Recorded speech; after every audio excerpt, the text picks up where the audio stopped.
also wasted some time like getting like trying to do wiggler jumps, and things like that. But I went out of my way to kind of explore everything and do all that stuff, and seems like they added some stuff in the post game, like you can rematch the bosses and they're harder and stuff like that. Yeah. I did not fight the secret boss of the game yet. Coward. Kulex. But they still kept the same charm. They still got, that's just the best part. They took out Mac Skip, which is very sad. And also he's not called Mac anymore. He's called Cheese.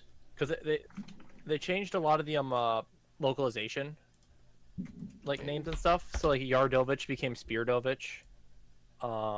Mac got changed to Clay Morton. Okay.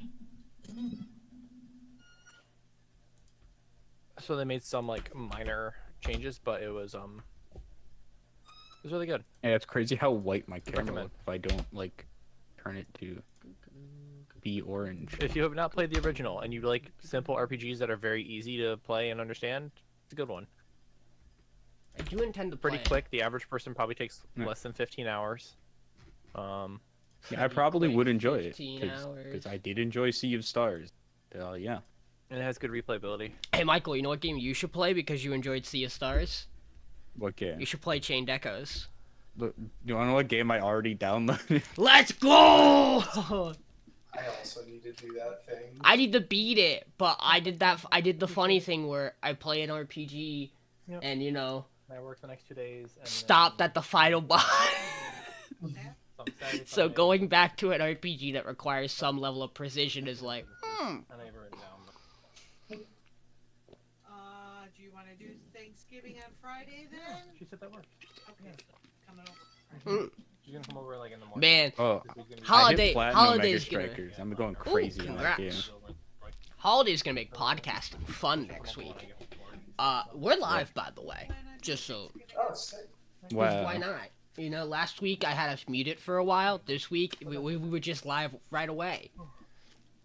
I like to think that today's episode has the greatest episode title I'm ever gonna come up with ever for any podcast episode, and we just gotta deal with that. There's no particular reason that that's the title of the episode. This title means nothing. Well, right, it doesn't. But maybe in some ways it means all the things. No. Hi everybody, we're live. It's us, the Saber Slay, Anime Affray, Fall 2023 podcast. That's right, it's me, Sean, joined by my co-hosts, Michael, Mason, John. Yeah, we've watched episode 4s of our shows. Normally we would talk a little bit more about what we've been up to, but it's late, 'cause I got home from work. And thus we podcast, as is the way life treats us. We have something real. I also want to get right into it because we have something really fun. Guys, when was the last time one of us didn't have a single thing? Like everybody else did, but one person didn't have a single thing bolded on their list. Last week, I don't think I did. No. Like I mean, everybody else does. It was just one person without a bolt Yeah, anywhere. It's just hard I to don't know. do. I know. That's why it's impressive. I don't know, Outside I'm of usually like the person with the bold, so outside of like later weeks. We're gonna get right into it. We spoilers and harsh language. We watched 11 episodes this week. it's Rest not in me. peace, Kawagawa It's boys. me. Let's bounce on over to this. Man, we're having a fun time with our bolds this week, John. You and me. I have fun. We have fun in this podcast. We have fun on this podcast. So Michael and I talked last night when I watched all my anime, with the exception of Undead Unluck, which I watched in my car through my car radio. Based. As you should. I.e. I watched on my phone, but put the audio through my car. But Michael and I were talking about how this week's power ranking is tricky because the only thing that really matters in Michael and mine's mind is the show at the very bottom and the show at the very top. Everything else Yeah. might as well just be wherever we felt like placing it. That's kind of how I was too. Like I think some shows like were better than others this week, but Oh, yes. but like overall the shows are still in a similar tier, if that makes sense. So it's like, for spoiler alert, for example, I think one show that had a really good. Sorry, somebody just started playing in my background. But I was gonna say that one show that had a really good week would have been like Kingdom of Ruin, but that still only puts it in like the middle tier with like other shows. I mean, But- Michael and I know, and Michael, feel free to correct me if I'm speaking for you out of turn and incorrectly. Michael and I were really of the opinion that basically all of our shows didn't have a bad. They like had a great week this week, with like maybe one exception. But even then, that show didn't like kill a puppy in front of me. What a club. Maybe if it did, it wouldn't. Maybe if it did, it wouldn't be where it is this week. And there's a puppy on the road.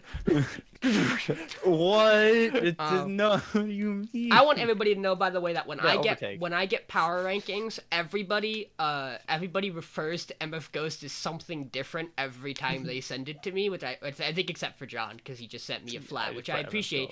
And on Michael's power ranking, he refers to my S rank, my daughter isn't left the nest, and my S rank daughter is an adventurer who left the nest. Whatever the full title is, he just has it on his power ranking as daughter nest, and I That was kind the of lost only my part of the title mind. I remembered when I made my list. He just That put it as was like daughter the nest. Nest in the fucking Daughter name. nest. I could call it S-Rank Adventure, but I think Daughter Nest is a much funnier name. I just imagine like you're talking to someone who's not in the podcast. You're like, so what was your thought on Daughter Nest this week? My what? Michael, It's my fault that has 12 words in its title. That's too many. Michael have and too I many. both debated doing something this week, and in the end, we both did do it. And we shall talk about it right away. Because there we go. What a good little thing. I'll post that in the group chat. Mason, you get to kick us off as you did last week, same as before. Yeah. That's right, baby. Okay, so It's Frieren time. So Frieren, it's pretty great. I really like this episode just because I don't know, I did. No, that's So fair. first half of this episode is Frieren and Fern are in this little like village with a really just messed up shore. It has a bunch of like shipwrecks and everything. They're asked to fix it for a totally real grimoire, we promise. They fix it. The whole reason why is because the shore on New Year's Day, everyone goes and looks at the sunrise because it's supposed to be super beautiful. And we get to see Frieren as baby. That's just what she is for the first half of this episode. Frieren is First, she's just baby. She's just a little gremlin. And Firm is Love mom. her. Yes. It's a little weird. It's a little weird, but I enjoy it. And then the second half of this episode is to kick it off. It is Frieren walking up to our dwarf boy Eisen and going, "Hey Eisen, I want to hang out." And Eisen's immediate response is, "I'm not about to die. Why are you here?" Yeah. And basically she just asks him if there's anything that she can help with. And he goes, "Yeah, sure. Let's go get this one grimoire." It's actually the notes from the legendary mage Flam, who we find out this episode after they do find the grimoire is Frieren's teacher. We get a little flashback with her. She apparently could see the future or something because she knew exactly what was going to happen. But yeah, we get our actual like plot hook for the rest of the series, I imagine, which is, hey, heaven is a real place just north of the northernmost continent. You can go talk to Himmel there and kind of figure some stuff out and get rid of your regrets. By the way, it's past the Demon King's castle. Which is just a Castlevania castle. It literally is. It's Castle cool. Dracula. It should every Demon King castle should just be Castle Dracula, like statistically. It's a pretty good castle. But yeah, I enjoyed this episode just because like the bits of Fern and Frieren are enjoyable in the first half. I feel it doesn't feel as like dry as it did last week when it was just them. And then Eisen's just my boy. I think he just works really well with those two. I enjoy him. And plus, now we have an actual plot for the rest of the series, so I'm excited. We do. The show structure is really good in that it will introduce an idea in the first section of its episode that seems pointless and useless. And like throughout that, they will like speckle tiny bits of information that are going to be relevant in the second half that you need to care about. And in that way, it makes the beginning feel less like just a random little filler adventure and more of like, yeah, this was the important things that like the party picked up on beforehand as we build into the next important event we're looking at. Where like it for a show that is chronicling a journey, and not showing us all of it, but showing us the parts that, you know, the author is deeming important to us, is cool that they are at least... It hasn't felt like anything they've shown yet has been unnecessary, which is nice. Yeah, the show's still really pretty. Does exactly what it needs to do really well. I just, you know, thought some other shows raised their bar a little bit. I'm gonna talk about each of them, especially the one that I seem to be in the minority about. The sea anemone about. But yeah, overall, I don't. Don't worry, Sean. I have a harder uphill battle to fight for issue. I know you do. But it's fine. I will say, we have to address the terrible Taskmaster hovering over the room. Every season we do this, it's the exact same thing. Yeah, Mappa's working conditions are horrible. We live in America. There's not a lot we can do in that regard. We can, like, we're gonna watch the show because people still, quite literally work their hearts out for it.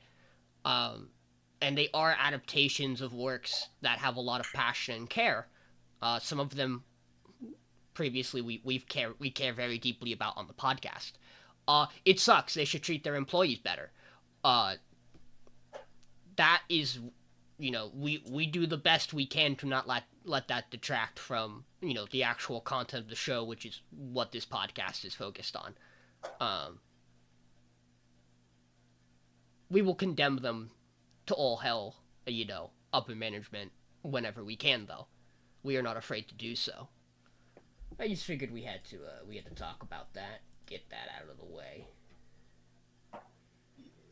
Oh, No, that makes good sense. But yeah, Frieren. Anyways, on Frieren though, show's good. I think the animation's still really pretty. I think the show does cool things. I'm interested to see where this story goes with them going back to the Demon King's castle. It's an interesting choice for it, but I guess it does give us like a finally fully like fleshed out goal. So, yeah. Yeah, I think Frieren's a good show. I think I don't get where the hype exactly came. People praise this fucking manga as the greatest fucking thing to ever be the greatest fucking earth. Yeah, but that's It's good. every big manga. No, Frieren was like held on the same pedestal as fucking Berserk for most people. Like it was that. That is wild. And I don't see it. I don't understand why people are like, this is a 15 out of 10 greatest thing ever. It is fine. It is good. To be fair, if you watched the first 4 episodes of Berserk when it aired, you might hold the same opinion. And if you watched the first 4 episodes of Berserk 2016, you might really hold the same opinion. So, we shall have to see. But yeah, I think it's really good. Like, I enjoy Frieren and I enjoy Fern. I think they're great. I think this world's really cool. I like that we have a direction now. I think it might be the expectations this set were way too high because people praise it as like the greatest fucking thing ever, and I was like, I don't know, Chief. It's just good. Apothecary's better. Yo, John, you got your sour grapes. I did get my sour grapes. We didn't have to talk about it. They just did it. Yeah, they just did it because Also, you're telling me we don't have a spell that cleans up a beach faster than that long of a period of time? We haven't found That's a kinda spell what I was that saying. cleans up that that ocean a I'm little just saying, bit we found faster. a spell to dismantle things. You could have just blown up the wood and vaporized it like you did that dude's chest. Well, like- they eventually, you know, lit on. Well, they don't want to damage the ocean. That's great. You can replay. You can move the sand back into place. She probably has a create fucking sand spell, knowing her fucking repertoire. You never know. You never know. All it takes is some chives and make olives. warm sand. Make warm sand. Yeah, I just think Frieren this week is just it's a comfortable, cozy little episode that you know builds us towards something. That the show needs this episode. It's a good episode, but it doesn't really move Frieren's bar. Not that it necessarily needs to too much. You know, it's a top 3 show for most of us. Really, hey guys, round of applause to us. All of us having an absolute at least one banger of a show. In my opinion. That may be debated a little heavily on some people's lists, but We all have shows. That's true. we sure do. We all have some kind of show. Speaking of show, I hit a button like it was gonna do something. He went, I really- anyways, I click. really did. Let's just When we hit the let's Steam Deck without any maps, just like. just pull this up.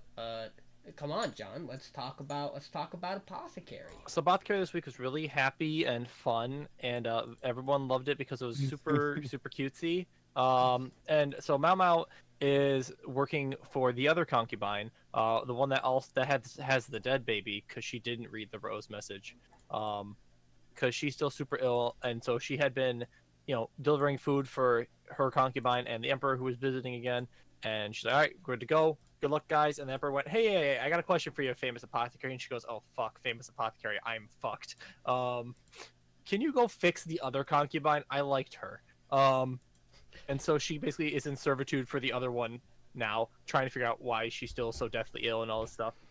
And so she's serving her for a while, and she's like, okay, I need to give her food that's easy to digest. And she keeps getting bounced out, just like, pump, pump, pump. Unable to give her the food to eat. Meanwhile, they're trying to bring her these extravagant meals, and it's like, she can't eat that. You guys are stupid. But it's fine, I'm sure. And so she keeps going boing boing out of the room. And finally, she gets into the room and gets up close to the lady because they're desperate for her to help. And so she tries to feed her food, and she can barely swallow, but then she realizes that there's some white powder still on her face. And she's like, huh, what the fuck, guys? And then asks who does the makeup, and goes to her and goes, what the fuck, guy? And slaps her across the fucking face, and then just berates her for like 5 minutes in the most aggressive way, just dumps the whole powder on her and says, you should wash that off, you're gonna feel sick for a couple days. Smacks her in the face with it, just like rubs it in, and then all the other concubines are just terrified of her, or servants are just terrified of her. Meanwhile, she slowly works the other woman back to health. She succeeds in her goal, and then of course they ask, is there anything we can do for you since you helped with something? Can we help at all? And she goes, yeah, I need this bathhouse. She needs the steam house. It's gonna help very much with her recovery. Definitely for her, not for me. And so they build a whole steam house bath just for basically Mao Mao. And then we have an interesting scene where she asks, basically like, hey, Emperor doesn't love me anymore, this and that. Where she goes, no, you have some assets. There's a reason why he wants me here to help fix you.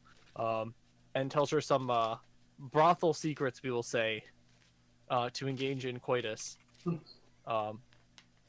I think there was a time where it's like the Emperor finally left, and she goes, good, I can finally rest. As Mama has just like the dirtiest look on her face, as the her lady in waiting is just like, I can finally relax. But this episode was great. I thought I did not expect that from this character, who's been so cautious this whole time, to just lose her absolute shit on this other servant. But good on her. It worked. Solved the problem. there's a lot of layers at work in that interaction that for I sure. really enjoy. Like part of it is like it's the Gordon Ramsay of like, you are just such a fucking idiot. Why would you do this? I told you what not to do, and you proceeded to do it anyway. They banned the substance because Yeah. it was making them sick. Another element is if if this didn't get solved, which it was very close to not happening, without her boy coming in and being like, hey, you all want to just, take a good look at me, swoon, okay, let us through, please, thank you. You are, like, let's make it clear. The Emperor didn't go, hey, Mao, go see if you can fix the other concubine. He went, you're in charge of her health. Which meant if anything went wrong, her head's on the platter, and Mao knows that. So, like, this is also, like, a reaction in response to, hey, you're about to get us all fucking killed because you're dumb, and you think that she needs to look pretty while she's dying when, she could just be alive. Isn't that a crazy take? Isn't that great? Yeah, I like a few things with this episode that are great. Mao progressively looking more and more tired and acting more and more tired as the episode goes on, because she has not fucking slept in a hot minute. She's busy. It's almost least like not well. treating somebody from almost death is and Hi, a full-time I can job. talk about that. That's don't- crazy. yeah. It's my full-time job. I also really like the way that they. So the idea is that the powder makes their skin look more pale because that's it's like pretty. That's what would used to be considered pretty. And for us watching, you just assume she looks pale because she's sick, and the blood is all however that works. Which is also what Mao Pale was is- thinking originally. And it's like a really good turn when it's like, oh, that's the powder on her face. We should have fucking noticed that. She should have noticed that. How are we this fucking dumb? This episode was just so good. Also, yeah, Mao's turn on the person, the fucking slap, the whole everything. It was fucking masterpiece. When Michael and I watched it, I had to like rewind that bit a couple of times just to keep soaking it in. It is was so good. It was a good smack. It was a good slap. It's like full on, like full force. Full palm, just like. I mentioned it last week when talking about the two concubines on like their different reactions towards listening and not listening to the note, and how I made the statement of I didn't think that the concubine we got in this episode is necessarily a horrible person. I just thought she approaches the situation differently because of her status. And I talked about it last week. I appreciate that this show isn't trying to paint any of these women as like horrible human beings in any of these episodes so far. Like they're all just living in a circumstance that has been thrust upon them. And even and quite literally every lady in waiting in this episode, as the episode progresses, takes their time to watch Mao do the things she does to better understand how to do their job, so that they can start to try to do it as well. And then when the one who was using the powder comes back, Mao waits there to just make sure, okay, you're not gonna fuck it up. Good, go ahead. You actually seem to care. And I think those are all really nice small touches that just get to happen throughout the course of the episode. Mama's based. This Lukewarm episode is take. just really fucking good. It's really good. Okay. Next up, Father.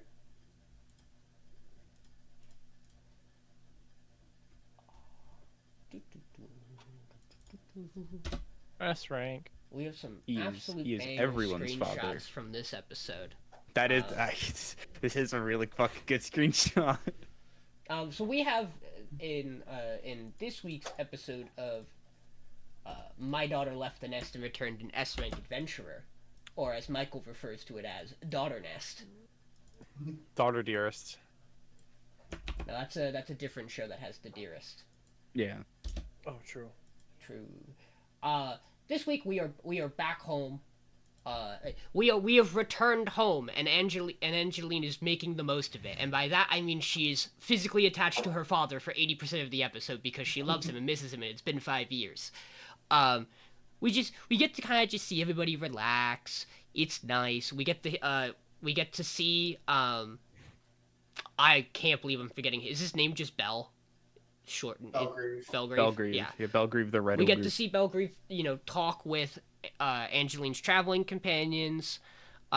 We get to have the sparring match we've always dreamed to see about whether or not a E-rank retired adventurer is truly stronger than his S-rank daughter, and the answer is yeah, she's dumb as fuck. The answer is yes. She dumb. Yeah. She dumb as fuck. He and dumpsters just her constantly. He's like, wow, you attack really obviously. Is it?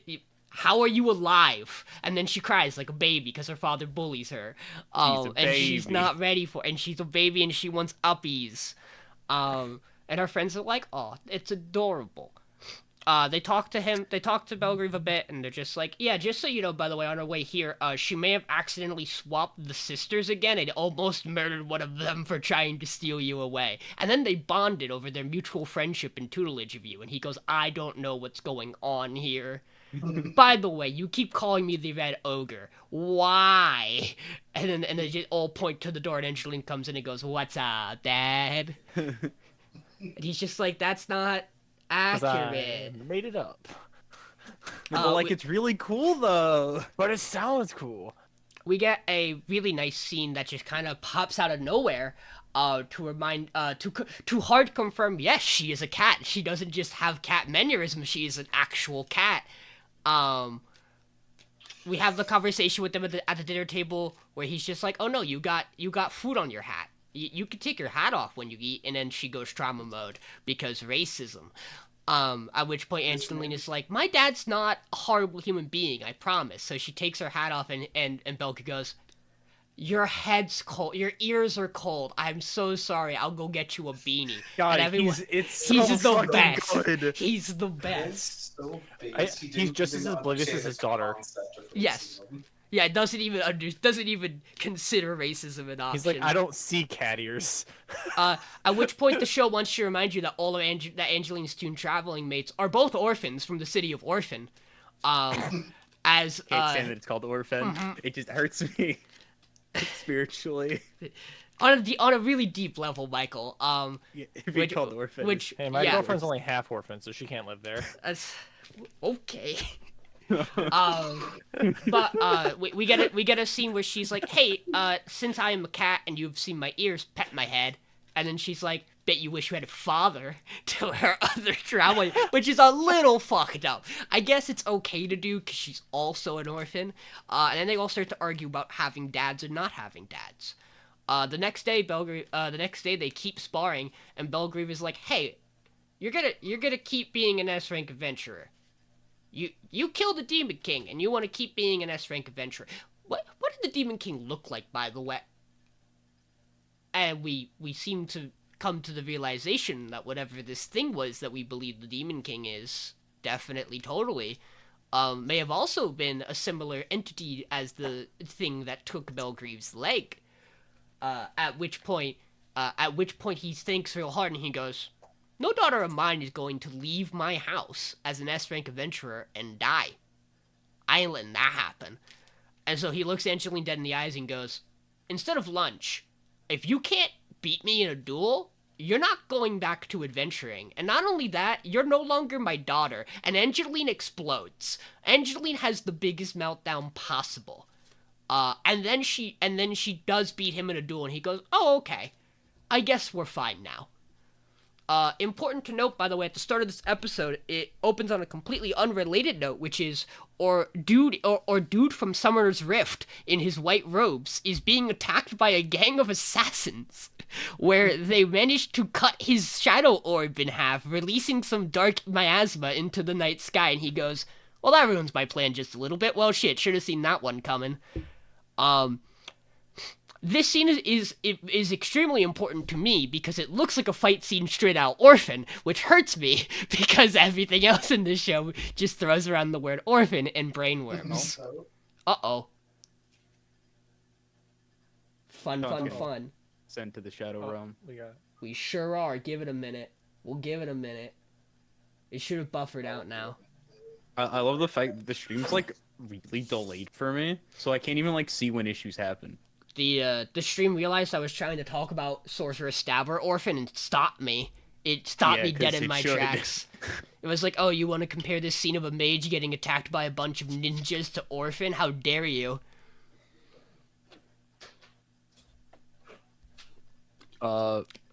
But yeah, this episode was real fun. I liked really it. like the stuff between Belgarieve and the party members and all that. It's just cute. It's fun, good times. I really like the whole scene with like him giving the ultimatum and her having a fucking breakdown about it. That was really good. I don't know why she didn't do this thing before. Why is she not that fast all the time? And even then, that didn't look like the most impossible to predict attack ever. It felt like she just jumped at him, but like did it fast.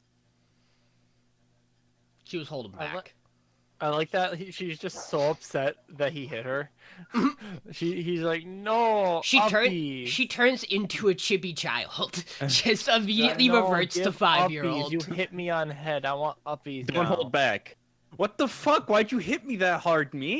You told me not to hold back. Pick me up. I thought that was great. I did think like her, like the sudden shift was like super like dramatic and unexpected. Like it, I'm for him doing that. I feel like her reaction was a little too like. It makes It made sense, but it also like felt wrong. If that makes sense. Like it puts me exactly where I thought last week, where I was like, I wonder if her really hard emotional mood swings are just her character or are like a side effect of her wound.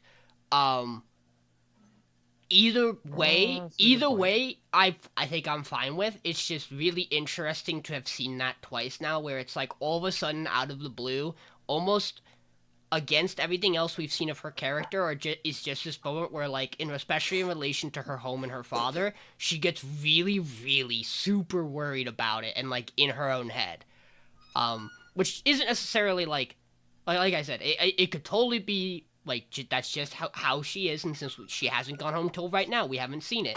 But yeah, I think the show is nice. I like it. It didn't move anywhere because it's just having its time for me. To me, again, this is my guard to the middle of the pack, dog.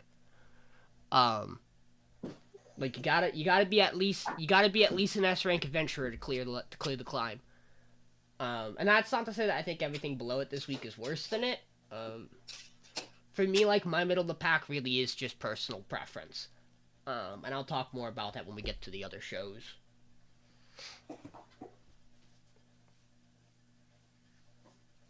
yeah, I mean, I thought it was good, but I just like it's still just leaving me with like something to be desired on it, which is why it's like still pretty low on my list. Because it does kind of it started to feel a bit more milquetoast to me this week at least. Because I'm starting to not like her character as much, if that makes sense. Yeah. But we'll see. Yeah, I can. I mean, I certainly do feel that Belgarieve is like the most interesting of the cast. Like, he has probably the most going on around him and is the most engaging. Yeah. Man, it's so odd to have this be the screenshot for this episode, as it's a very serious episode of Overtake. But I mean, like, I wasn't gonna pick anything else. Where is my There it is. So yeah, Overtake this week. So this episode, they're doing shooting for another commercial. They're doing some more commercial stuff. This was the screenshot. I'm excited to talk. Is it me? Is Mason's the one who got the screenshot when we were watching? Mm-hmm. By the way, I got to that scene and went, "Oh, that was the spoiler image you guys dropped while watching." I knew immediately. I was like, "That's it." I also literally sent in Amogus with the Okay, image. you think I paid attention to that? It's also very small. I don't know if you could tell that's what I said. Probably not. But we'll talk we'll talk about her later. But yeah, so this episode mainly focuses on sponsorship stuff, and they're like shooting another commercial, and we get a preview of the commercial, and it shows the picture of him crying, and boy is he like, sir, the fuck. Rightfully so. Yeah. And he kind of blows up on him a little. He's like, but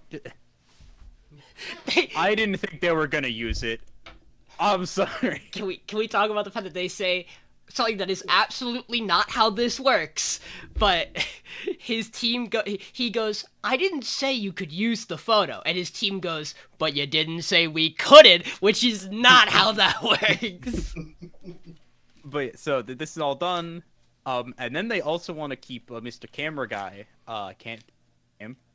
Names erased from my memory outside of like Mau Mau. It's okay. Our main character. It's okay. Our main racing boy also didn't know his name until this episode. I could tell you the main character's name's Haruka. That's the funny thing. I know his name's Haruka and his last name's Asin. I believe it's Koya. That sounds close enough. Yeah, because he's Ko-chan to the wife, I think. But yeah, they're like, hey, we want to get you to do more pictures of people, and he has a mental breakdown because he's like, nope, can't do that, nope, bad at taking pictures, bad at my job, I can't do that, and then runs out of the room because he's embarrassed because he had a mental breakdown, which fair that yeah that and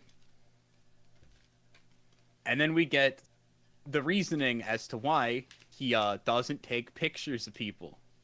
And it's almost exactly how Sean called it. Except it's an earth. Well, I mean, it's not a shipwreck. It's an earthquake into a tsunami. Yeah. But it's essentially the same. Which, by the way, this episode, unlike some of our shows, on a completely separate, untied to scene, just where Haruka is standing on a podium, we get ahead of time just say this episode is going to contain footage. It's going to contain footage of an earthquake. Please be warned, which is the most jarring content warning. Shit. Michael and I were like, oh, we're getting that this episode. Yeah, I was just like, this is the most threatening content warning I've ever seen in my life. But yeah, so the whole thing is that there was like an earthquake in a certain area of Japan. I couldn't fucking tell you what part. And he happened to be up there for something. And an earthquake occurs, which leads to a tsunami happening, and it was like really bad.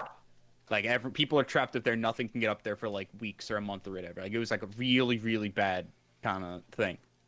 And a picture he took during that photojournalism, that was his job.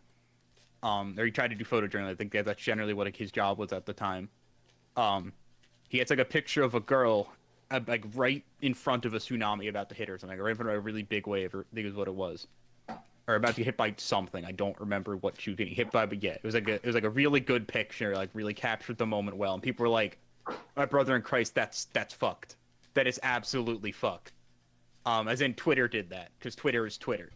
I'm pretty sure it's literally like Twitter or like 4chan or whatever the people post. To be fair, this before our times of Twitters and the internet, this was still like a very common reaction to tragedy photographs. Of like, there are a lot of people who are like shouldn't be they don't think it should be in awards. They don't think the photographer should like send it anywhere. What all these people don't realize is that he took those photos, and then he put his camera down and stayed for the cleanup in the entire period afterwards, which is not something he is obligated to do. Which says a lot about his character. Which I really enjoyed that element of seeing him stay and help. And, like, it seemed so much like it was even an afterthought of, like, I guess I should submit something from this. Like, yeah, I took pictures. That is my job. I do have a camera here. But, like, yeah, he's like, when we see him, he's just in there, like, handing out clothes and stuff. But don't worry, this episode doesn't have one knife, but two knives. Now we gotta get to the sad part of Haruka's backstory. As to his dad being dead. Which we do know his dad is dead, we just didn't know how.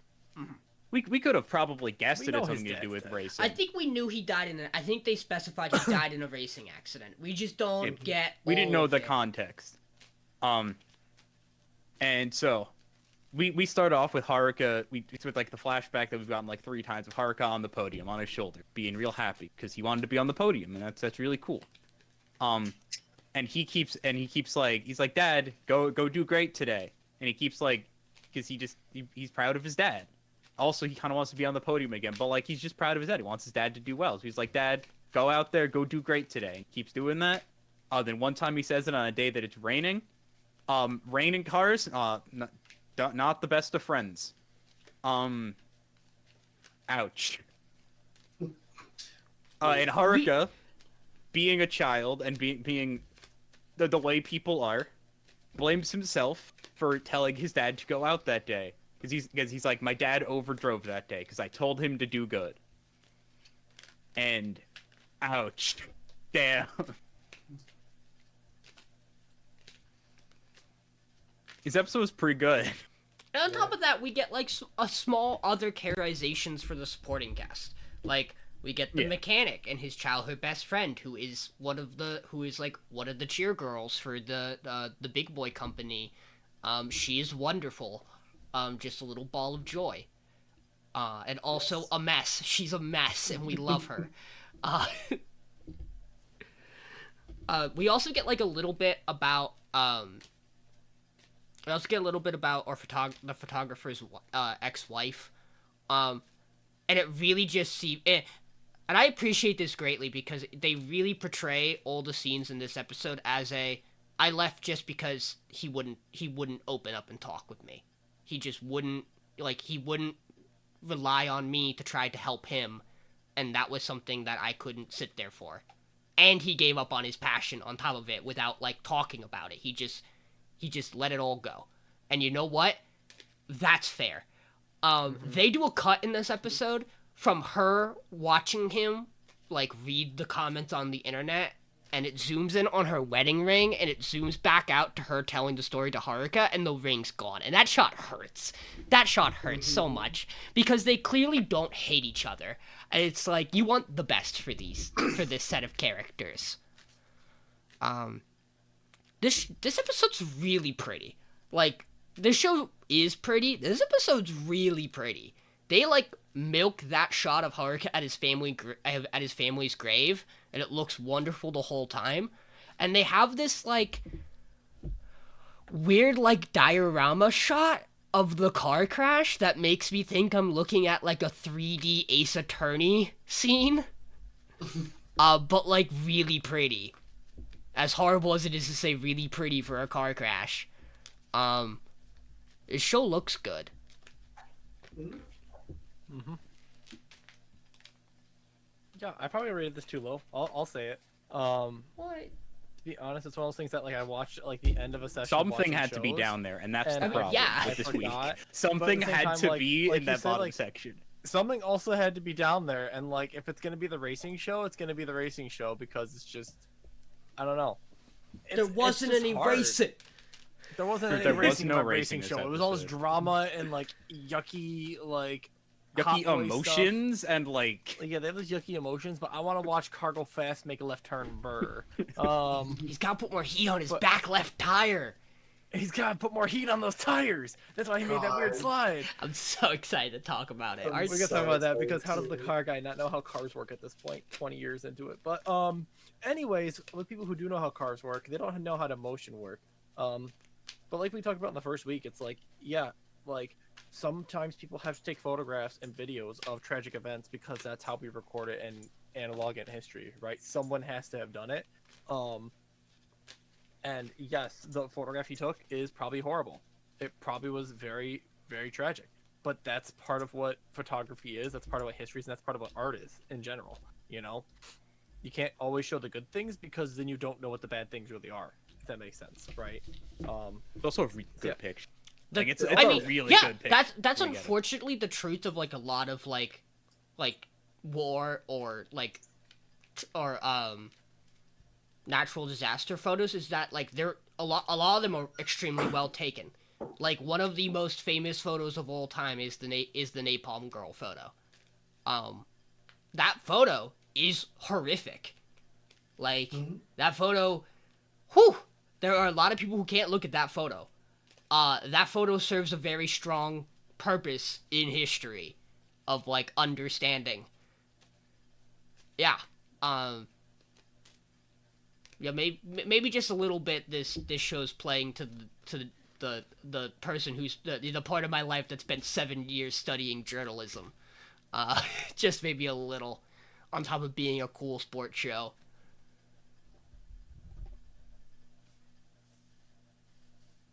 Lovely. Just But yeah, like you said though, something has to be down there, and it is what it is. Michael, what the fuck? What? Where did this come up at? He said go left, God damn it. which reminded me of POV Terraria Summoner. There's probably a version of that GIF that's just it just says NASCAR instead of POV Terraria Summoner. Okay, Mason. Let's talk about it. All right, so Shy this week That's is correct. almost entirely just the fight between Shy and Stardust. And boy, they weren't lying. Stardust is quite literally, his entire character is I'm an asshole. That's literally, that's where his power comes from. He's like Vegeta, but worse. I mean, there is like almost certainly a My Hero equivalent to him, right? I guess Endeavor, kind of. But in terms of like the power or just being an No, asshole, just hero? like his role in the story of like being an asshole to prove a point. No. I think the most asshole character we get is Aizawa, and that's his whole thing. Is I think this is literally the exact thing Aizawa is, which is that he plays a heartless asshole because he cares so much about the students. Like that's the idea. Which arguably Stardust might not be there yet. Yeah. He just might temporarily still be a heartless asshole. Yeah. Sorry, Mason, continue.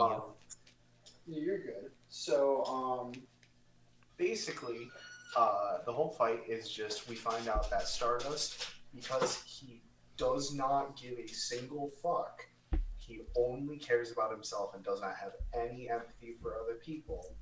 It means he can influence every little bit of like gravity, heat, anything in the space around him. Granted, not a big amount of space. It's only like a couple of inches around him in a radius, but like it's enough. And so the whole idea is that Shy cannot hit him because he's just just glancing the blows off of himself with his power. And then he kind of brutally kicks the shit out of her to force her to either give up or get her power working. And eventually she does. She has flame powers. Who would have guessed? We already kind of knew Yippee! this. Firepower. Yippee! Because her heart burns so brightly or something. Because she's Yes. so strongly gay. Yes. Yeah, it's the flames of lesbian. The flames of But like, legitimately, that's kind of what it is. There is because she, quite literally the shot where it goes, I hear her cry out for me, and it's just her face turning into the fire that fuels Shy. yes, it's wonderful. Yes, Teru and Iko, are very gay this episode. Yeah, ends with Shy getting the tiniest like scrape against Stardust's face and then him passing out immediately. I'm pretty sure she doesn't. I'm pretty sure she actually doesn't. no. And Probably not. She definitely causes enough wind to move his hair, but it's it doesn't really look like she does hit him. Yeah. But only he would know. blow in that he doesn't completely counteract, and Yeah. the idea is that we don't know if she actually got the hit, Yeah. and I think that if she doesn't, that's a good moment for Stardust. It's pretty cool. Yeah, but what does happen is she makes Stardust actually think about himself for a second and go, man, do I actually kind of care? Huh. Damn, that's wild. Yeah, he remembers a thing from his childhood, and it makes him waver for just a second, and she wins, kind of. We also meet two of the other heroes. We meet Switzerland's and Germany's. Switzerland is Lady Black. Black Cross nurse Lady Black, and we have Switzerland's, excuse me, that is No, Black Cross you doctor. No, you had it right. No, Germany's Switzerland the nurse. doctor. You had it right. Germany's the doctor. Yeah, Germany is the doctor. Because he's Excuse me, Dr. Germany is the Schwartz. Dr. Vert or something. Schwartz. Why Schwartz? Weishwa. Schwartz? But yeah, The time I got reincarnated as a then- slime. Tara wakes up after being knocked unconscious and getting fixed by them. And then the nurse just rants at her for like 3 minutes about how much she fucking sucks. And she just kind of takes it. I go, why? Why I don't know. doing this? He had that fucking ready. Yeah, and then I believe that's basically the episode. Is just Terry just kind of feeling like shit. We end on the stinger for the hero in China. Oh yeah, where she is fighting off someone who got turned into a demon. A demon. A daemon. It was the furry. So no, this episode's really interesting and raises a couple of interesting like questions to posit about the cast as a whole. I'm glad we've introduced and explained how the power system works finally. Yeah. That's like it's- my biggest gripe with the first 3 episodes is you bring me a superhero show with someone who's become a hero who has a pet alien, and we give no exposition to how any of the powers work whatsoever, and that's kind of crazy to do. I just kind of accepted that Shrimpy's there and just kind of went, you know what? Shrimp. Shrimp, alien, robot. He's creature. probably tied to I can't think of her name. Unilord? Unilord's powers, because she has the bracelets too. Which means she is a person whose powers are being activated. An interesting thing I noticed in this episode is that she has the bracelets on. There's a part of me that both love and hates the idea of, yeah, our powers come from the heart, and Stardust is the strongest because he has no heart, but he must have a heart because his powers are so strong, and thus he has the strongest heart, but his heart does not... Because his Paradox. heart's so closed off, it gives him strength, I Yeah. guess. Like, Well, Mason nailed it. It's the idea that his heart is so strong and that he only cares about himself. Yes. He's He hardened is his heart. He is the biggest narcissist. Yeah. The way this show's opening flows, like the actual opening of the show, it shows like stuff for Shy, and then it shows stuff for Spirit, and then it shows Spirit, the person in the wheelchair, and then it shows the 2 people on the bridge. So I was not expecting that to be tied to Stardust in this episode, because Yeah. visually in the opening they give no indication it would be. I am both interested and terrified to see what they do with Dr. Schwartz. There are lots of ways that character could be a problem, but yeah, Simply based on age. yeah, and also the gas mask. Yeah. It's an interesting choice. But yeah, I mean, I think this is a really good episode. I really enjoyed it for the show. I'm interested to see what it's gonna wind up doing. I was just gonna say, based on the mid card thing, dear God, I really hope the heroing is what made that man look so old, because like he's apparently 29, and he looks like he's in his mid 40s. And what his fair. name's John W. Davis, or It's no, like kind of Davy pressure, it would do that Davy to me W. too. John. Davy Johnson. Yeah, Davy W. Johnson. most European name they could think of. I mean, they turned that Davy into a David, and it's fine. Yeah. I so this show does something really good, really good for its genre, which is it has all the right structural beats for a superhero show. Like all the audio that plays is set to play at particular moments, so that when it starts to play, you're like, "Yep, it's time now."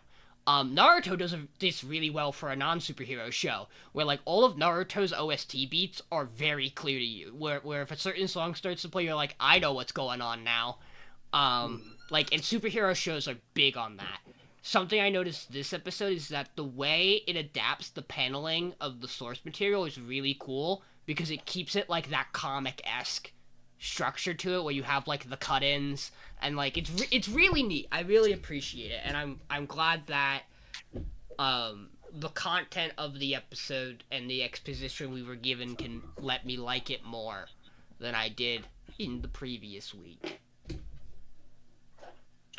I'll be right back. Yeah. I gave Shy a lot of bonus from its previous weeks being really good. But like I said, like anything from like 3 to 9 or a 10 was just kind of like let's just throw this here angle. Because a lot of it was pretty similar in terms of its tier, and that's okay, because that tier is pretty good. It's funny because Michael has it the lowest, but I know from watching, because I watched this episode with him, that he walked out going, "Yeah, it was a really good episode of Shy." And then I watched him talk, correct. and I watched him talk everything else, like without knowing it. I didn't know what I could hear him talk to himself, and he didn't say anything about what shows were moving where, but I quite literally could hear him move Shy down the list further and further and go, "I don't like that." It was quite literally like this was really a show where I was like, "Damn, I'm putting this show this low." Like this episode was good, but it didn't have any like super crazy the stuff with Stardust was good. Like absolutely, that was great, but it didn't have like a standout moment like. It's just kind of some of the getting your moments ass in kicked a for 15 S rank. minutes and then going, the power of friendship compels you. It didn't have the fun that it. Shangri-La was cool as fuck this week, and we'll get to that. Yeah, we'll talk about it. It's soon. It didn't have the crazy knives that was Overtake. It wasn't as funny as Villainess, and Villainess is probably going to be my show that I stick way too high compared to everyone else constantly. Hey, even though it dropped this week for a bit. hey, we're in this. I have the highest with Mason. I have it the lowest, I believe, but we'll talk about it. I dropped it a bit because I wanted to put other stuff high. I could have put it higher. I could have put it above Frieren. That would have been funny. Shoutouts to I did that last week, so. Shoutouts to one of my favorite moments of the episode where Shy's power activates and she goes to punch Stardust, and she stops, and your brain thinks at the same time her does, and you go, "He moved his head out of the way of that," and she's like, "That means I can hit you," and then Stardust stands still, blocks the attack, and goes, "No," and just bodies her to the ground. Yeah, and that scene fucking hilarious and rules. The man has no chill, and I love it. I appreciate that. Like, his entire thing is just, yeah, no, I really don't give a fuck. That's why I'm the best one at this. And we got that idea from last week's episode where at the round table he's like, "Yeah, my best friend got taken over by that crystal thing. I cut his whole hand off." And that was how the conversation went. Everyone sat there and looked at him like, "What the fuck is wrong with you, you monster?" But yeah, no, I'm interested to see what this show does. Aesthetically, there's some really cool stuff here.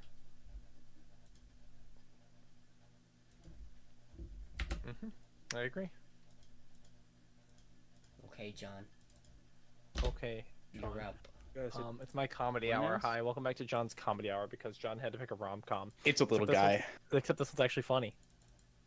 And so we have our weekly Villainous episode. We learned about the magic system, with the cycles where it's like water beats fire, beats earth, beats wind, beats water. I think that's right. Yeah. And so we learned that like most of these magics are pretty like offensive, like fire and water are generally offensive, wind is generally supportive, and then earth is generally like utility based.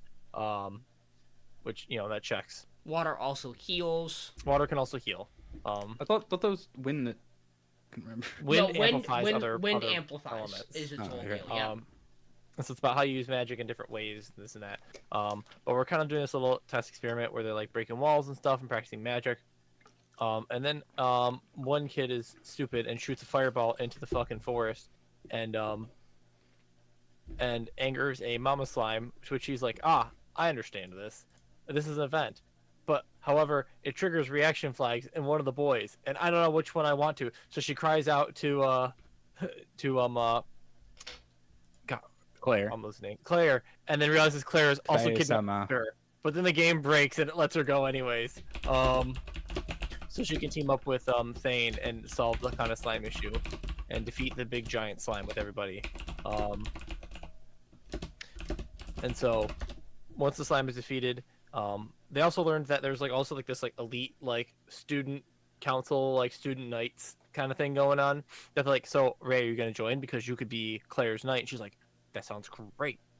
What about you, Claire? Are you gonna join? Or Claire's like, too bad, I'm joining too. And she goes, Claire could be a great knight too. This is a good point. I like this actually. And so they end up destroying the monster. Ray runs off into the forest and goes, I know that there's a little baby slime out here. Be my familiar. And so she has a little baby slime familiar now that leads her to actually eavesdropping on Thane and Claire and ruining her romance moment. Because Claire just wanted to make sure she was okay. And then in the post-credit scene, we see the white-haired girl also sees her with the slime and realizes, wait, it's cute. Oh no. Is her name Misha? Yes, she's Misha. God, fuck, I can never escape. I can't escape white-haired characters in fantasy shows being named Misha. It's impossible. I still love the look of her face when she goes, monster. Oh, it's so cute. Oh, but he's so... a little guy, though. He's a just little a little guy. But he's just a little guy. La creature. But yeah, the show's good. Jokes landed. It's a good time.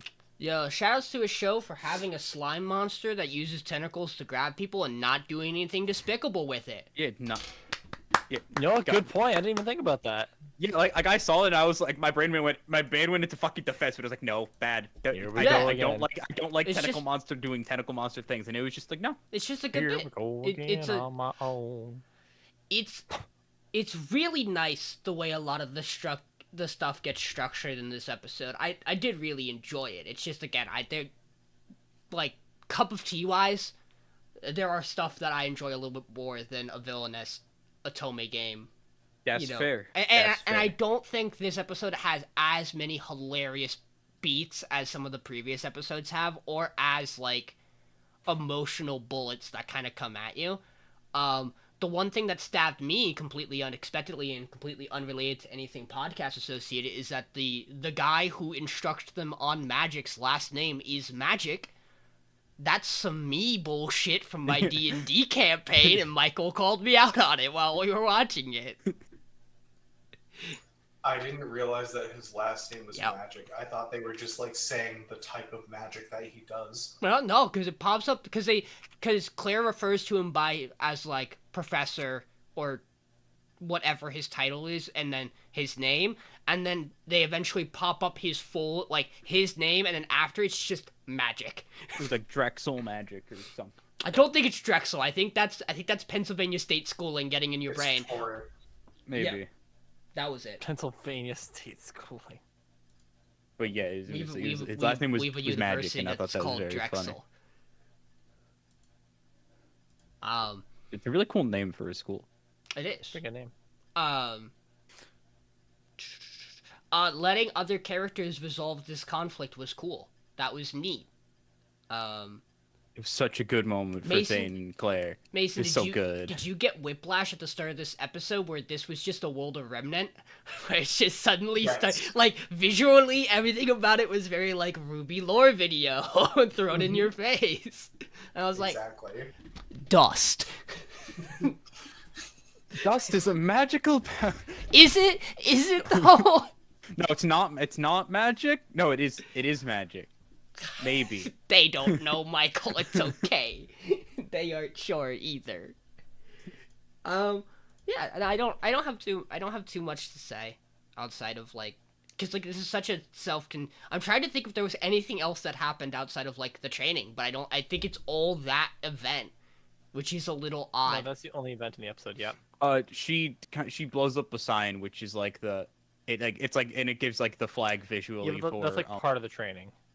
yeah. Yeah. But like that's like before slime stuff. But yeah, my favorite thing about this episode is you can really see this show doesn't have the biggest budget. I Like, know what you're gonna and talk no, about. and there are a lot of scenes where it's like there's like one bit where a character, it's literally a still frame of them for It's like 5 Misha. shaking, just like It's shaking Misha. back and forth.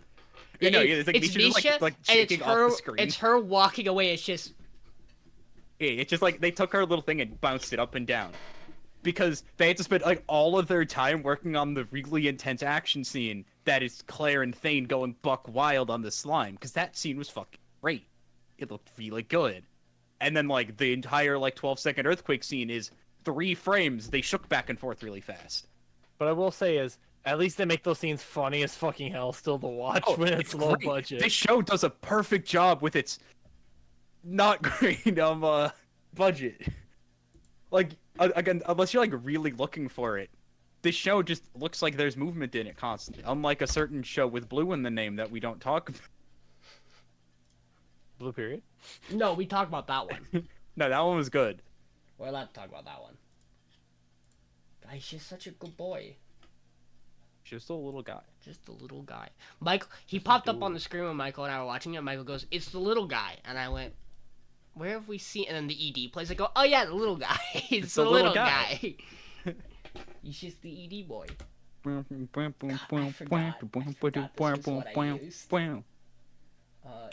Oh boy, guys, it's time to God, talk the ED about... just sounds like the opening for that one show that I don't remember the name of because it's in Chinese.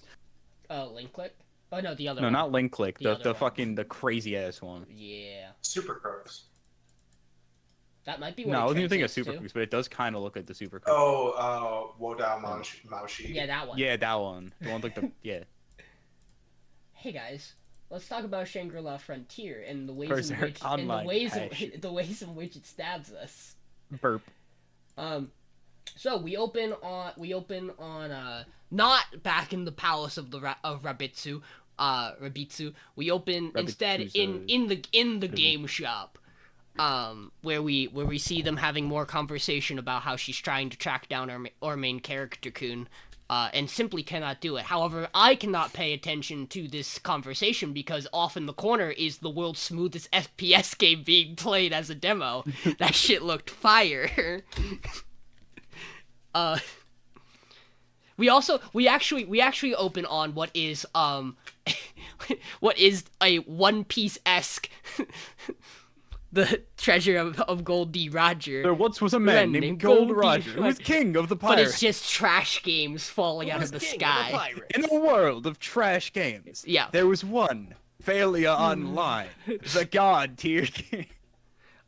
So we get back in. Well, we don't get back into Shangri-La yet because we join our main character in her room, and he goes, "I really have to, take all the information I've gained and browse the forums. And what I've learned is no one knows jack shit about what I've encountered. And so I'm going to go talk to a buddy of mine in this shitty Berserk fighting game." No, he had an appointment to fight him in that game. He had He's an playing appointment. Burp. He had a scheduled arena match. Yeah, scheduled appointment to go play some burp with a bro. Oh. His Brazilian friend.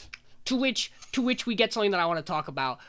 They go into this buggy ass fighting game where where his buddy is just incredibly good at finding bugs to use to try to continually try to beat him at. And the bug he's found currently is I've broken this VR game and it lets me both stretch and Gatling gun my fists at you. He's Luffy. And He's all Luffy of from he One just Piece. becomes Luffy. He's just Sissel from While looking Ghost yes, Trick. I was gonna say while looking like Sissel from Ghost Trick or that one guy from Angel Beats, TK, the one who does all the funky things in the show. No, but don't worry. Sun Rock also has the stupid power that is, my fists are guns. So There is a pull it point, from my pockets like quick draw holsters, and now they move fast. and then they make the JoJo noises at each other as they punch rapidly. And then everyone in the air, and then we have this little narrative like, why do people keep playing trash games on a server? Well, you see, it's for moments like these, and everyone kind of starts to crowd around them. And then as the fight concludes with Sunraku losing, his buddy's just like, yo, by the way, is like Shangri-La Frontier like fun? Cause like maybe if you like you seem pretty serious about it, and like if you're down, I might consider playing. I wonder who they're going to be. I wonder if they're going to be the blonde hair brawler since they play the fighting game. No. At which No, they're point, definitely the purple haired spear character that we also see Yeah, earlier. which we get right intro- after this in the which we get episode. introduced because they're like, by the way, I told them that you were playing the game, and they're very La Creatura. Michael, what the hell was their character name? It was Arthur. Oh, Arthur Pencilgum. Yeah, Arthur Pencilgon is their in-game Arthur name, Pendra, which yeah. is wonderful. And we learned that they're gonna be a player killer character. That's gonna be And me. also the mommy of the group. It very interested in. She's gonna be the one dropping the yada. Yes. I can't wait to find out that it's a In voice dude. chat. I can't wait to find out it's a dude in real I can't wait life. to find that they're all dudes. I think that's gonna be the best part. Is they're all dudes. But yeah, so Sunraku's like, okay, I'm gonna go back to play the good game now. He gets back in the good game. Well, we get the flashback to his conversation with Mafia Bunny Man, who is Vash the Stampede. His actual name is like Vatash, or Visash. yeah, Visash, and It's he's Visash. like, just call me Vash. You may My friends have call me that. you may have my child. They will guide you. We get card confirmation that the child is indeed an NPC and a daughter. Emil. Emil is great. We adore Emil. Very just excited to little. show Sunraku around, and Sunraku goes, yeah, actually, our first order of business is gonna be to not fucking be here. We're leaving. But first, he gets God, I love equipped this with next a conversation. he gets equipped with a cursed collar. That it prevents. It halves the XP Yes. he gains, but anytime he levels up, he gets 2.5 times the skill points. Which is crazy. Which is fucking broken. Which he That highlights. one character from Fire Emblem that you always get in the game that seems useless until you start leveling them up to like level 20, and then you promote their class and they're the best character in the game. It's the Donald. It's Donald. Donald. But it is great because even Sunraku's like, yeah, no, this is a well-designed cursed item. This is gonna be based. And once they get back into the town of Secondale or whatever the hell it is, It is second. Emil, It is it might be Secondale. I'm just shooting off. You know, it's dumb Tucson. enough. I don't know what you're talking. It's just No, Tucson. it is second. I know. But Sunraku's like, okay, so the reason, Emerald, that we left is because all the players are coming in because it's summer break. And that means servers are gonna suck, and it's gonna be horrible to log in these first two towns. So if we go to the third town, which is really big, I can, like, go back and forth between the Palace of Rabitsu and that main area and not have to worry about any issues or wait times. And Emerald's like, yeah. And he's like, do you know what No. No, I have no fucking clue what you're talking about. And then but you're saying a lot of words. And then they walk out of an alley, and two girls go, that's a Vorpal bunny. That's a really adorable Vorpal bunny. You can tame those? Which is gotta be the worst misunderstanding possible in the long term of just random people on the internet going, yo, that guy tamed the Vorpal bunny. And then just a bunch of people just go and That die guy's to a Vorpal Vorpal bunny bunnies in the familiar. forest trying to tame them. Yeah, at which point, Sunraku's like, I know how we have to deal with this. We have to run away. At which point one of the girls goes, wait! And fucking snapshots a Just our screenshot family of secret them. technique. Run away. Sunraku then bolts into the next area, and due to the fact that he did not gather any information about the boss, has to go off the information Emil tells them. The boss is the mud digger. I believe that is the term for it, or is it mud diver? It's one of the two. I think it was What is Digger. that one Dark Souls boss you have to fight in the swamp? Because No. it's awful. No, you're wrong. This is This is a Monster Hunter World fight. This is just the Gyarados. but I'm not kidding. John, how do I spell this? Jyurat or DOS. Gyarados. Your We should Totus, come up- that guy. Like, what the fuck else is spelled Gyarados? It's Shark Boy. We call him Shark Boy. Juratotus. Yeah, that one. No, you know, That's just it. That's just it. This is pretty. It quite literally dives in and out of a mud swamp. and and its whole point is to cover you in mud, and the mud hardens on its scale. It's gonna be what happens in this fight. It sounds miserable. I can't wait till he gets to the later area where they rebrand the boss as a firefish. Lava girl. This is just the fight that he's doing right there. Yeah, that picture, that is him. Yeah, that's it. Yeah, my brain. This is one's just slightly less green. But it is really funny because he's running into areas like, okay, we got it's a swamp. This is my worst matchup. And that's where the episode ends, and then we get our little Shangri-La Frontier theater where we see Emil watches Sunraku log out and then exits his mortal form into a shadow demon and goes to eat him. At which point the main character wakes up and goes, Jesus Christ, what the hell? And the game makes sure we know that the actual character model disappears when a character logs out. So that isn't remotely what would happen. It doesn't unconfirm that Emil doesn't shed its skin to become a shadow demon, though. That is totally possible still. And in my opinion, I can't wait.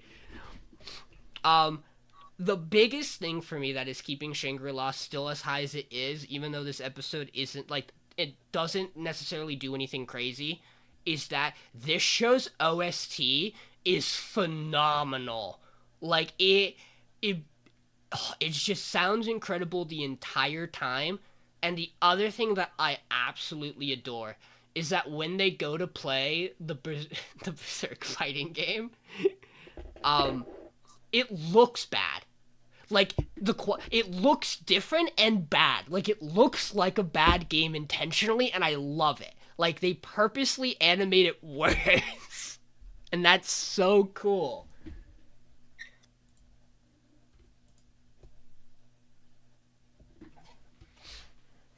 This show's just... And I'm glad we got those little, just kind of drip in the future characters for the build-up here. Yeah. I wonder if that's how he gets out of this. Because I don't see a way he actually gets out of this fight. I think he's just built different. He perfect parries everything. Well, maybe. I mean, I'm sure... This gimmick is wet. I'm sure he'll fight... I'm sure he'll fight to some degree, and he'll get decently far. We'll just have to... Maybe Emil... I mean, Emil's pretty tough. Emil's a level 65 Maybe this is where we NPC get the magical girl transformation for Emil. Because we know from the opening, Emil's get to some magical girl shit. Well, of course. Emil is also a person. They're adorable. Do you think when they magical girl transform, an actual player controls them? At headquarters? It's one of the dev teams just really into the game is now this is mine. Yes, finally, this is my job. We also play as the bunny. I forgot we had the moment where he was like, I have to test something. This curse mark is supposed to make enemies afraid of me. Cool, I could still chase and hunt them down like a psychopath. If I'm faster than them, if they can't outrun me, I can still kill them. We also have the really good bit from back in the palace where Sunraku is constantly going, "What's a Vorpal soul? I don't understand." My brother, what is a Vorpal soul? You have a Vorpal soul. The hero is overpowered and reasonably cautious. Correct. He is. Mm-hmm. Mason, can you relate to the experience of I got bodied by an MMO boss and now my goal is to get revenge? Yes. Strong character No. motivation. No, I don't think you understand. That's what statics are. That's literally all a static is just going, God damn it, I want to beat this raid. All right, time to bash 8 people's faces into this for a week until we finally figure it out. That's all it is. Sounds about right. What are other thoughts on Shangri-La? I'm obviously big fan. I want to play this enjoy game. it. I do too. Yeah, I think it's just a good episode. I enjoy the seeing more shit games because that's funny and seeing how shit they are. It sucks that it's hard for us to really understand exactly what he means by characters in Phalia move around well. Like, I can't imagine a game where the game Shangri-La. follows it your makes brain sense. movement. If you've ever played a game that like has bad controls, and then you play a game that has not But bad there controls, isn't controls in this. Your brain thinks move right arm, and your It's right just- arm moves. It's really, you have to imagine input latency is all it is. Like, you have to imagine a VR input latency where you move your hand and it doesn't do it. yeah, but it doesn't like- necessarily always transfer well. Yeah, you it's know? it's we also, it doesn't look, and like in the other games we never like visibly see him like struggling. It's because it's games he's been good at. Yeah, he's a gamer he's god. been played You for a can't watch him struggle. It just like it never, we never visibly get like what feels like unable to control your character. I mean, I guess it'd be weird if you were controlling Luffy, because you are not Luffy. It is also, Probably. I do agree. It is super refreshing and nice that the show's like, no, we're gonna still show you some bad games every once in a while. That's cool. I hope that doesn't necessarily disappear, because the idea of him going, yeah, I gotta go chill in this bad fan. Burp. Like, I just can't wait for him to be like, I gotta go take a break to play this bad Otome game real quick. It's just, it's that time of year, you know. It's my And yearly he just loads into Otome. Gaku enhance him, and then it's Bro loads up Pony Pop. No, that's my fix with like sports games. I'm just like, all right, guys, I gotta devolve for like 2 months and then play like 3 franchises, and then I can stop playing my sports game until the next year. I'm waiting for the point in the year, because it happens every year, where I see you sitting in your server with Prism, playing at the Madden of the year. No, it's been years, dude, because I haven't bought Madden since like Madden 20 or something. no, you're just know, playing but MLB hey, the Show again. It's never too late. I bought the new WWE this year so that I here's the could difference. play its draft. Here's So I the could difference. I've been play playing GM NBA mode. 2K because I haven't played NBA in like 5 years, and it was half off already, and it's been we are about 13 games in the NBA season, which is like 2 weeks, 3 weeks, and NBA 2K is already half off because of how bad it was rated. And I said, you know what? For $30, if I get 30 hours out of it, it's worth it, and I have. So you know what? It's a great Steam Deck game just to play in like a bed or something. I'm probably gonna pick up the newest NHL game this year. I'm actually like really getting into hockey lately. I want to pick up an NHL game, dude. But anyways, we're talking about anime. Yeah, Michael, it's time to go on to your Oh, show. it's time to talk about the Undead and the Unluck. Mm-hmm. Both of them in succinct. Oh, we're gonna, when I was, oh no, because I didn't watch this with. No, I You watched watch this it in with my. me. You're right. I Yeah. watched this in my car. Yeah, you do with your No, because when I watched it with Mason, I posed the question before we started. Okay, so what is your guess as to what Gina's power is? What is she Dude, negate? I would never have come to any conclusion. Of What do you mean? this. She likes when things don't change. Do you like whether things change or not? She prefers when things don't. What is unchanged? I just did not understand it. You can negate things changing. Like things change, and she said, "Nuh-uh." Here's my opinion of this. Good. I want this power system to be bad shit insane. Your Honor, my client pleads nuh-uh. So Mike, But yeah, talk to so- us about Undead Unluck episode 4. Okay, so this episode is essentially just a fight the whole fucking time. It's the two. It's Andy and Fuko, but mainly Andy, trying to fight Gina. And also, it starts off with Andy going, "Okay, now I need to figure out how this person's what this person actually negates. What exactly they do, so I can figure out how I can combat it." And through testing and random other things, he's able to make the connection that well, one, we also learn there are 2 types of negators in this world: self-targeting and external targeting. Self-targeting is things like him, which is like Andy, which is they just target him, and external is targeting other people. Fuko's is kind of external, but hers is also hers is weird. But yeah. Well, she doesn't target herself, but she initiates it, which Yeah, but- is still yeah. why it's external. It's that she targets other people, so it's an Yeah. external targeting. But yeah, and he's like, okay, so she targets externally because it's not around her, but she makes these like bubbles and like barriers and stuff. By the way, can we acknowledge the fact that what happens in this episode to explain these two different types is as if a character walked up to you in a video game and went, "Yeah, I have small breasts, but that's because I did that." And then the game popped up a tutorial for you and went, "They're lying," because that is what Andy does. But yeah, so we learn through his testing, he's able to come to his hypothesis, and the way he rolls with it is that she negates chain. So what she does, her whole barrier thing that she's been doing, is negating the change in the air in certain locations, which she can manipulate really well because she's kind of fucking old. No, she's really fucking old. She's 65? 67. 66, Yeah. 67. She's in her like She was mid late 16 when they first met. It's been 50 years, so she's 65 or 66. Sorry, something like Yeah, that. 66. that's what But they yeah, said. she's pretty old. I mean, I really and I like the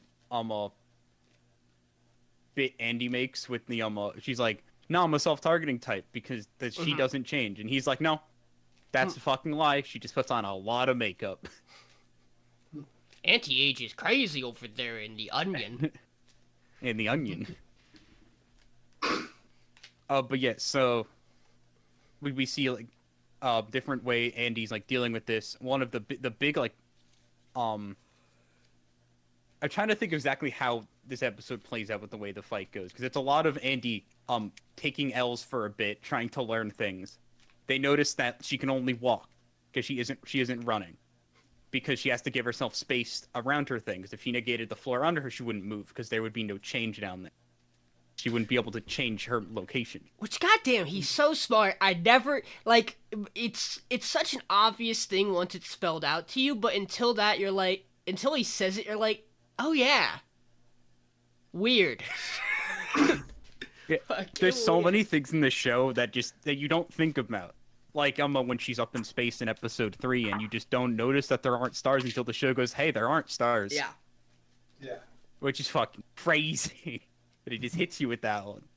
And essentially the way they deal with this is that they charge up a whole lot of unluck, which is kind of awkward with the way they have this happen, which is just essentially Fuko's just like sitting there tied to Andy, but like tied to as in he's in her shirt. So they can have a lot of touch, a lot of unluck.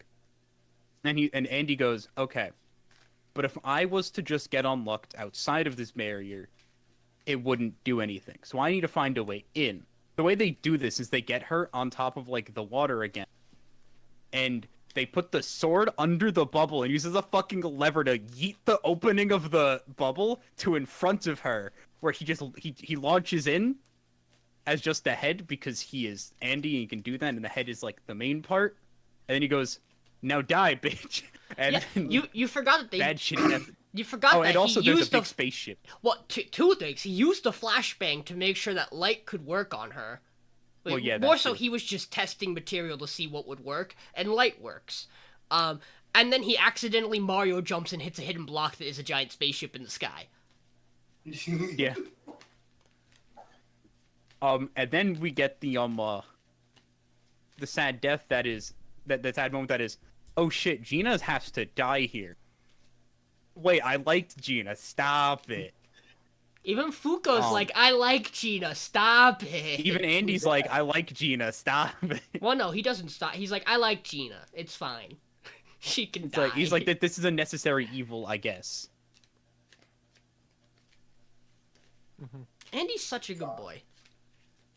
It's in the weirdest ways. In the weirdest ways. Because he sure doesn't feel like it sometimes. Yeah. This point, they didn't really like.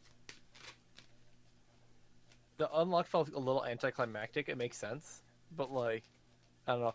The way they described her power was really confusing to me. It hurt my brain. And she just causes things to not change. She's unchanged. Don't worry. I think... Hers is a simple power to understand. I'm so excited. When they explain the that is Shen and how he does the bullshit he's doing. Oh, you forgot about the fact that we got to see another character who's around Shen who just beats his skull in with a bamboo sword. Well, yeah, she does do that.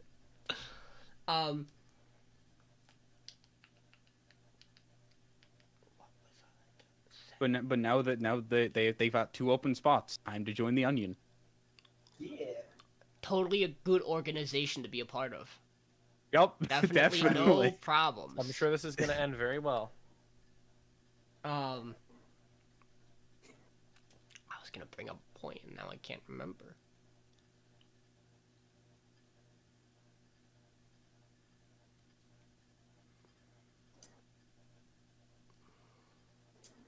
Okay, you'll get there. No, I won't. Yeah, I think Undead we're all Unluck is just very firmly tired. slotted in the middle for me because I just still not like sold on it. Oh, I remembered. I think the thing for me that was like the most, like the hardest to come to terms with this episode for me was Andy discovers the shapes of like the air being like the hands and stuff by just showering the entire area in blood, and then he just sets it up like it's a fucking domain in Jujutsu Kaisen where everything just stays bloodied for the entire rest of the fight. Or for like a good portion of that fight where it's like I feel He's like at doing a this lot of point bleeding. at this point, it wouldn't be that much blood, but okay. Mm-hmm. Yeah. I like the show a lot. Same. It's alright. I'm still not sold on it, but I think it's alright. Don't forget to meet the Onion next episode, I think. The Onion. I will always call them the Onion. I know they're the Union, but No, I think you're right. Onion. I agree with you on this point. You I mean, sold me. truly evil people would make articles like that, so they probably are the Onion as well. Ladies and gentlemen, there is absolutely no context behind the screenshot. It has no relevance to the episode. I just had to find something. Oh boy, I'm excited. Dog. Dog. There was a dog. I What's the forgot dog about that. doing? Mason, talk to us about MF Ghost. Yeah, so Mother, Father, Ghost this week. Monkey father, gentle man. So the first half of the episode is cool. He qualified. Okay, we're getting a bunch of like offers from people to like give us old parts because the Toyota has a ton of aftermarket parts because it's a goddamn Toyota. Of course it does. And then Kanata goes on a weird kind of date thing with Ren. And it's really weird because she's really pushy, but like not really. And the entirety of it made me very uncomfortable the whole time. And then we hit the mid card, and I was like, "Oh God, there's still 14 minutes left of the show." See, now it's time to race. We'll talk about it after. And then it's a race, and the race is honestly fun. It's cool watching him actually race and not do a time trial.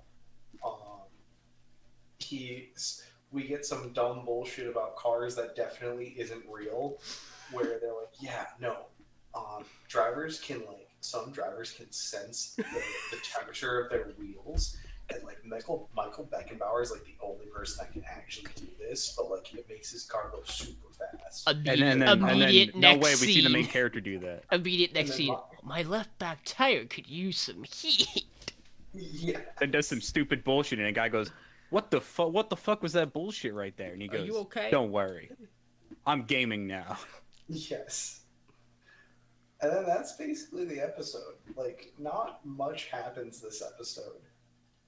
Guys, I'm gonna be real. I was trying to I tried to defend the show last week and thought it would get better. It got worse. so I here's... imagine this is going to be like a really long-running show. Or is it Yes. supposed to be? Sean might also mention this. If I you was look about at to. the previews for the next like 3 episodes. We're It's all the same we're race. in this race for the next like 3-4 episodes, and even if you didn't look at like thumbnails, you can feel it. We were in They the time just trial started, for and this 2. is going to be the time trial track. I'm pretty sure, Yes. which was a really long track. It's like 30 miles or something. I want to get the positive out. The drone thing at the start is really cool. The concept of if you pass your drone before the signal that the last person has got out of the gate, you will get penalized an amount of time that is actually substantial. It's like 12 seconds, and you go, wow, that's not that much. But then you realize in these races, the difference of first place and second place is 5 seconds. First place and last is like 5 seconds. Sometimes, Yes. yeah, it's crazy. I wholeheartedly believe that at some point in this series, there's going to be a moment where someone's going to still do that, and it's going to be crazy and entirely super important that they do that. And it's going to come like down to the wire on whether or not that penalty time matters. Mentor character isn't really a super perv too much this episode, so he's kind of tolerable and fine. It's crazy. He's also barely in the episode. Which True. helps. It is nice seeing him like actually race though, because Yeah. like he is like the number 4 racer or something. It is funny. I don't know why it got me, but just watching all of these people in like that are racing these cars, just walking up in like t-shirts and jeans, is so funny Yeah. to me. Wait, did you mention the part where they see the two people at the No. cafe? Are they siblings or Oh, are they dating? It's that bit's really good. They get along so well. We're brother and sister. Are they siblings or are they dating? Yes. Or both. Other point I wanted to bring up. Brain analyzing noise. It'll hit me. I'll think of it. While you're thinking. Oh, I know one what of they the, are. One of the other characters from original Initial D is commentating this race. I think he was in the first 3 episodes. I think he was watching. I think he was the guy who couldn't find Kanata because he was racing under a. He wasn't racing under the name he thought he was gonna be. I think it's that guy, but we like get him to be present.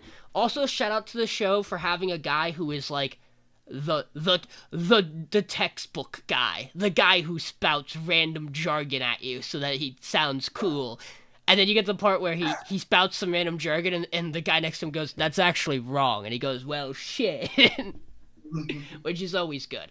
Other 2 points I wanted to make. There is a scene in this episode that confuses me immensely, and it is that the race starts and it cuts to Ren in her angel outfit, and they're like, Angel 7 did something different with her hair today, and I go, Did she? She's got a little alfalfa. Go on. And then Michael and I were talking about it when we watched it. They do that group shot where they introduce all the racers and they like pan to each one of them, and it gets to Kanata and they're like, and he's half Japanese, half European. He's super handsome. And then it zooms out and you're like, of all people, you're gonna pick him of this group to call him. He's the handsome one? It's just there's something. Look, I don't even think this show is bad. I just think that It is completely fine. meh. It is for a particular breed of a person that is not me, and I think if I ever go and watch Initial D, I'm gonna enjoy that more, and then Yes. I might enjoy this. Yeah, it also seems like a fun thing to like binge and just turn your brain off and go, Eurobeat, haha. I'm watching No, this show 3 got hours Eurobeat worth this of episode Eurobeat racing. did go pretty Oh, hard. yeah. It was good Eurobeat. That was some actual Eurobeat. I enjoyed it. Like the race itself, this episode was actually pretty solid. Yeah, the like Just- 2 minutes we got of it was pretty good. Yeah, it's just unfortunately the first half of this episode existed. It's so weird. It's just I said it last week. It's so weird to have a show that is a racing show and a large crux of it just suddenly be romance, and you go, why? But they're Immediately living immediate together, and so it's forced forbidden romance. or something. Also, he's like picking up a part-time job or something. Maybe. Yeah, because he wants to get his own apartment. Yeah. Okay, just win the race. You have your apartment. Problem solved.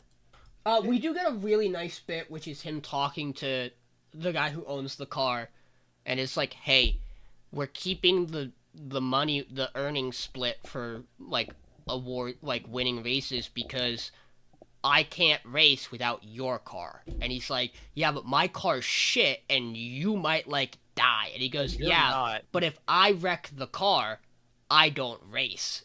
We're keeping. Also, I'm not doing this for the money. please just take it. It's not always about the it for the money, challenge. Spider-Man. It's about It's the not always about It's the about the monies. motherfucking ghost. It's about the Mets fucking It's ghost. not about the Mets. The Mets sucked. The Mets sold all their players at the deadline. The Mets were garbage. Fuck the Mets. Hit a home run, baby. Here we go. Hit a home run. Here we go. Let's go, Mets. Time to talk about a different show. Ghost go burr, but not enough. That's my 2 cents on the show. Go vroom vroom, but not quite It goes too much. vroom, but like listen, I picked the good romance shows. This one was not it. Well, you... I said it when I picked it. I picked this entirely because I was hoping for Eurobeat, and I did get some Eurobeat. We did get some Eurobeat. It was good. Mason, last night we were watching the shows, and I listened to most of the OPs. We started watching this, and I let it play for a little bit, and I skipped it, and I went, I know that's blasphemous, but I need to get through this show. No, I understand. I almost skipped through it as well. I skip it. Okay, so I didn't know. One more thing about Emma of Ghost. I was just reminded about how silly their whole thing is that they're trying to find his dad by finding where he was randomly 15 years ago or something. I forgot that. What the fuck does he plan to find there? no, I think he just wanted to go to that location because that's just somewhere he wants wanted to to see in experience it. general. He wants to feel where his dad is. Also, you're right, Michael. Thank you for reminding me. The conversation they have about that location in Japan, he speaks like no human has ever spoken. He's like, we exist in a period that is both. And I'm like, shut the fuck up. We exist in a period. No one talks We like live in a you. world. In a world. And modernity. Okay, sorry, John. Back to Modernity my dating and- We're story. good. Or our dating story. You Yep. were experienced, I was not, or something. The experienced you and the inexperienced me. As Yeah. Hey, Novel ass title, right? hey, I gotta be fair to the show this week. What the fuck is this week's episode title? The title is Our Jealous Story, the inexperienced you gets jealous of the experienced you. What a dumb title for an episode. No, because the U's are in different colors, so it like signifies. Yes, no, of it's course. because it's the jealousy because of the character being Yes, the big plot twist that they throw out of nowhere in I know. episode 4. Crazy when they throw that one at you. Okay, let's Okay, talk about it. So this show is the most batshit fucking pacing I've ever seen, and I'm here for it. Because this show fucking rolls up, and he's like, "She's my girlfriend." We're like, this is the big reveal. This is a little early, but this is pretty good. The show's progressing. This is awesome.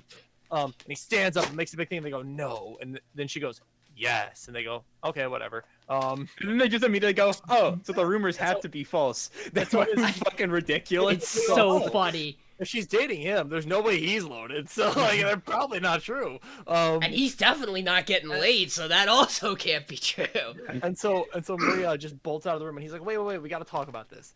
For some reason, and so they chase her down into why did they go to the staircase? No one knows. It's the least escapable place you could go to. But that's No, where she was everyone going to the runs away roof to sulk So- because Thank you, Michael. That was the appropriate choice. But so she's going to the roof, and so he cuts her off at the stairs and goes, Why do you care so much? Why'd you make those rumors?" And she goes, "Because I'm her twin sister." Dun dun. And you're like, "What the no, you're not. fuck?" I quite And literally, then the opening plays. I quite literally paused and I went, "No, you're not." Well, I I went, think "No. What's the actual reason?" And she went, "No, really, I am. My mom took me and left when she got to stay with dad, and everyone loves her." It's like, yeah, because she's not an asshole. And so she gets jealous. He's like, "Hey, I hope you find a guy that you can actually love one day." And then she starts to go, "Fuck, that's the guy." And her solution at the end was, "I'll just steal him by being ruined." And we're like, "No, this is where you get less space, show."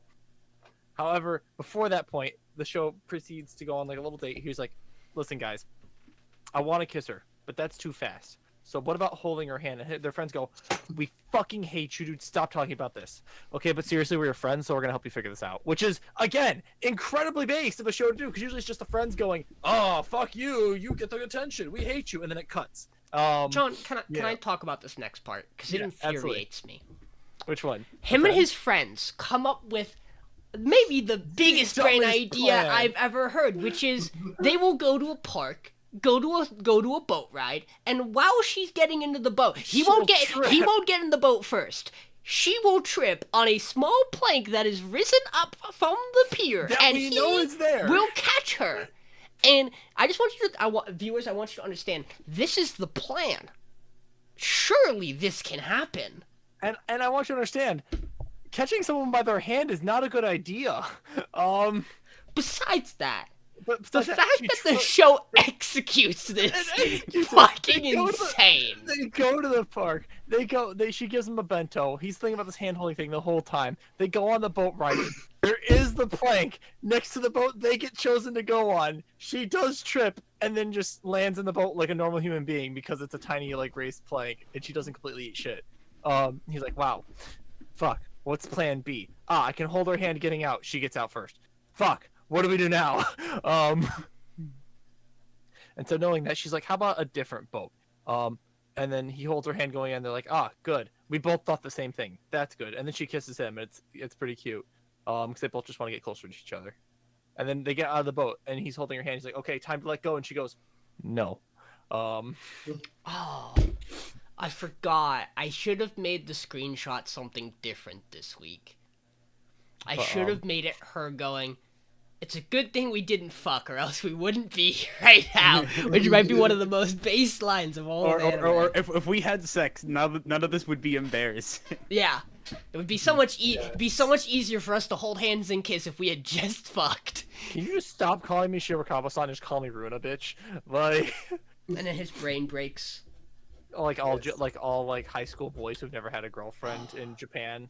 But There's also the part of the I will say- episode where he shows her live streaming, which Yeah. also might funny be as fuck. one of the most dangerous moments where she goes, I kind of want to check out a live stream. I go, no, you're not allowed. You're not allowed to become one of those characters. You're not allowed to walk up to him and go, Pogchamp, I can't. No, we're not doing this. Runa-chan, this little Pogchamp. But I just when Like, I walk again, into like, this room, I look to the right. everything- Yep, there's no one off on the right. Okay. I like what the show did for everything but the very end, where she's like, I'll steal him. And we're like, I hope this fails miserably, but in a good way for the show.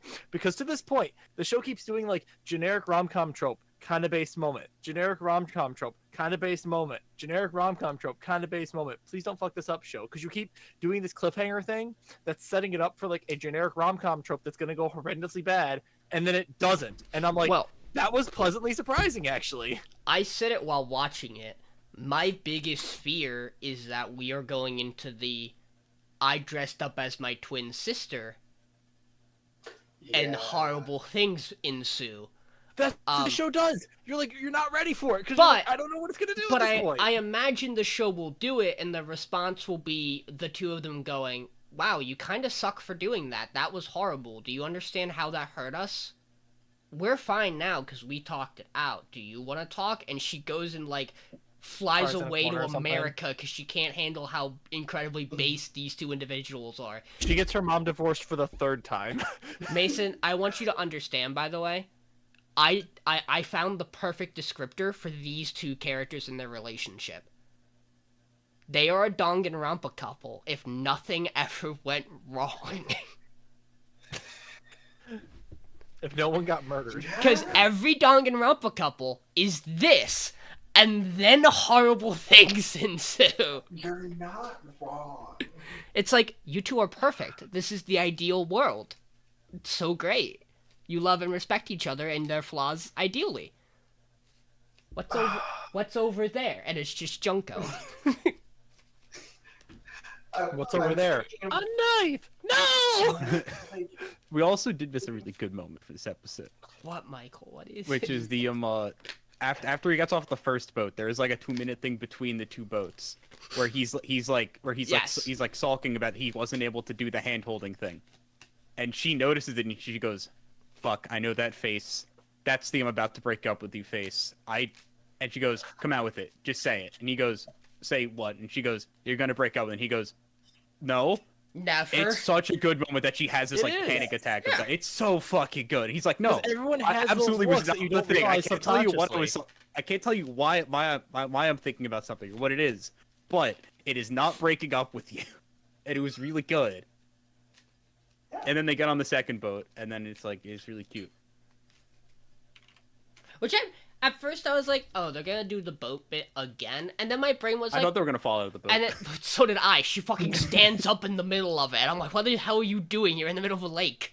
But I'm actually really happy they do the boat bit a second time because, like, for him, because he's so checked out the first time, you're like, you're not getting to enjoy any of this, and that sucks because you're too focused on trying to hold her hand and the plan.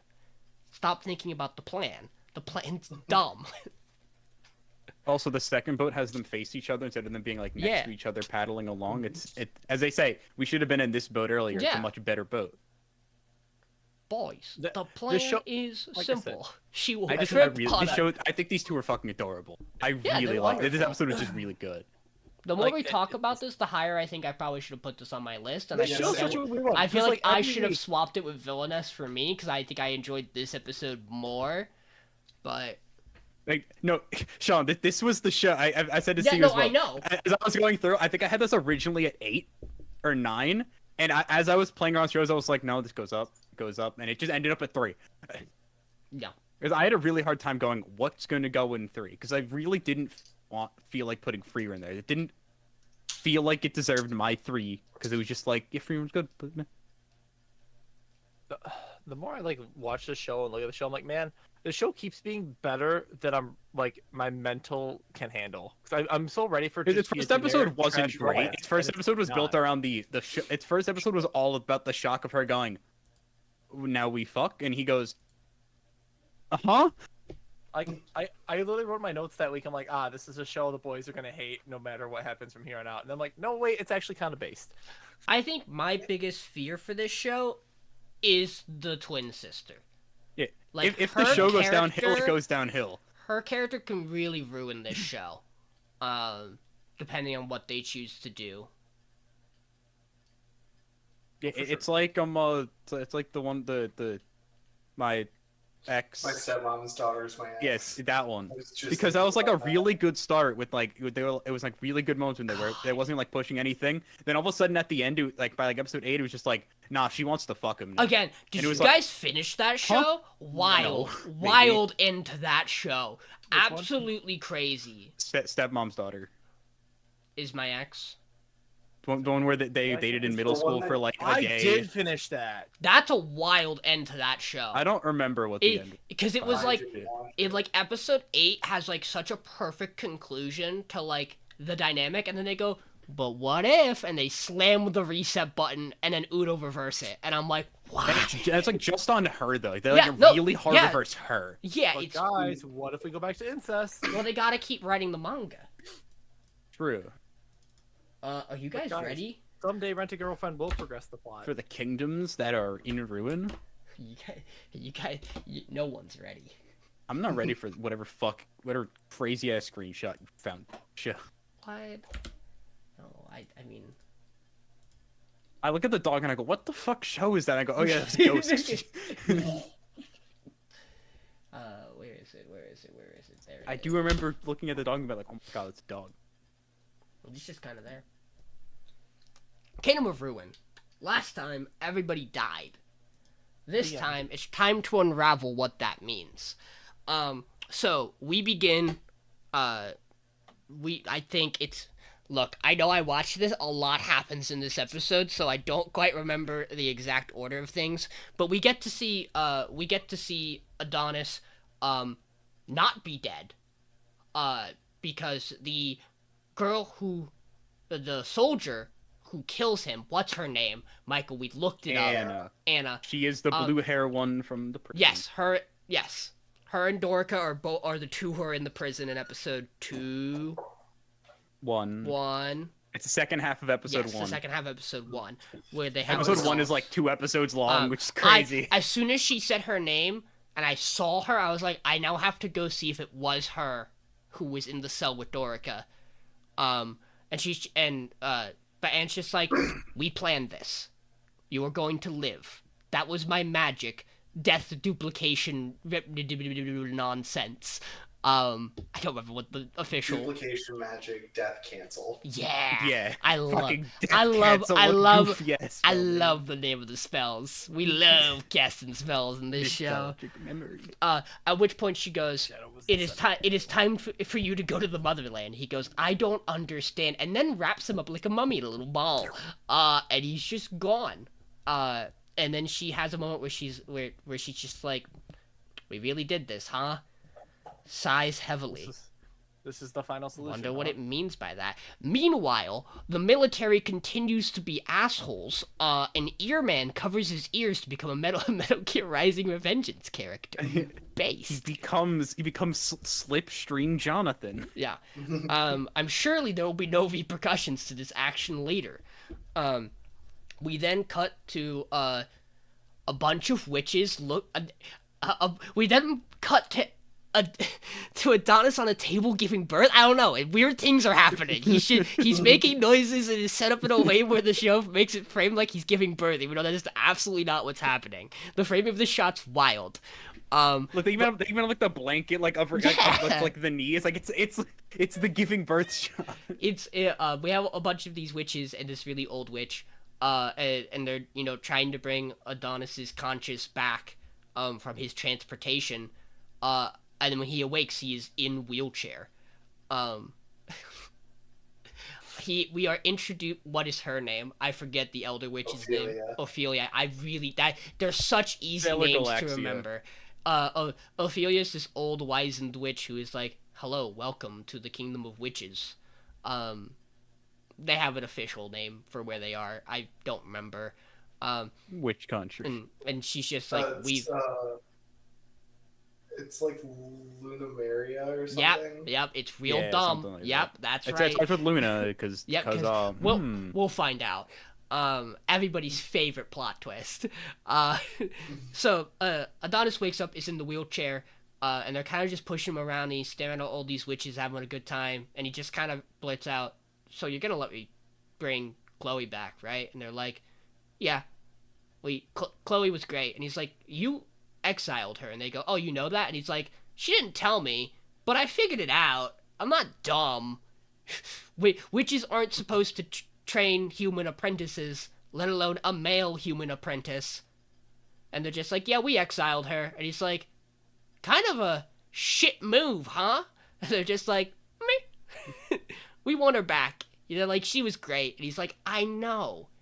And then they have a little bit of a conversation where they wheel him to meet Ophelia again, and he's like, "I can walk," and they're like, "Don't, we're on the moon." And he goes, "What?" And they're like, it takes a huge strain on your body. You should not step on the ground. It will fuck with you." And he just kind of stares at him, and Ophelia's like, "Hey, you know what we got? We got your quill." And she explains all the mythical beasts that the quill is made up of. And it's like, "You want your quill?" And Adonis gets out of the chair, fucking charges and pushes one of the witches down, and is like, "Give me my quill." Like she wasn't going to do it anyway. And it is a really funny scene. At which point, Ophelia mentions that only Chloe knows how to make those quills. And then they take Adonis to the tree which cocoons people, and it grows sacks of witches. The witches are not yet sentient or living. They form into other witches. They kind of reincarnate, maybe, not quite. Not fully explained. And Adonis is like, "So I could just, this is how I," and they're like, "Yeah, you're just gonna transfer your memories of Chloe into one of those, and it'll just be Chloe."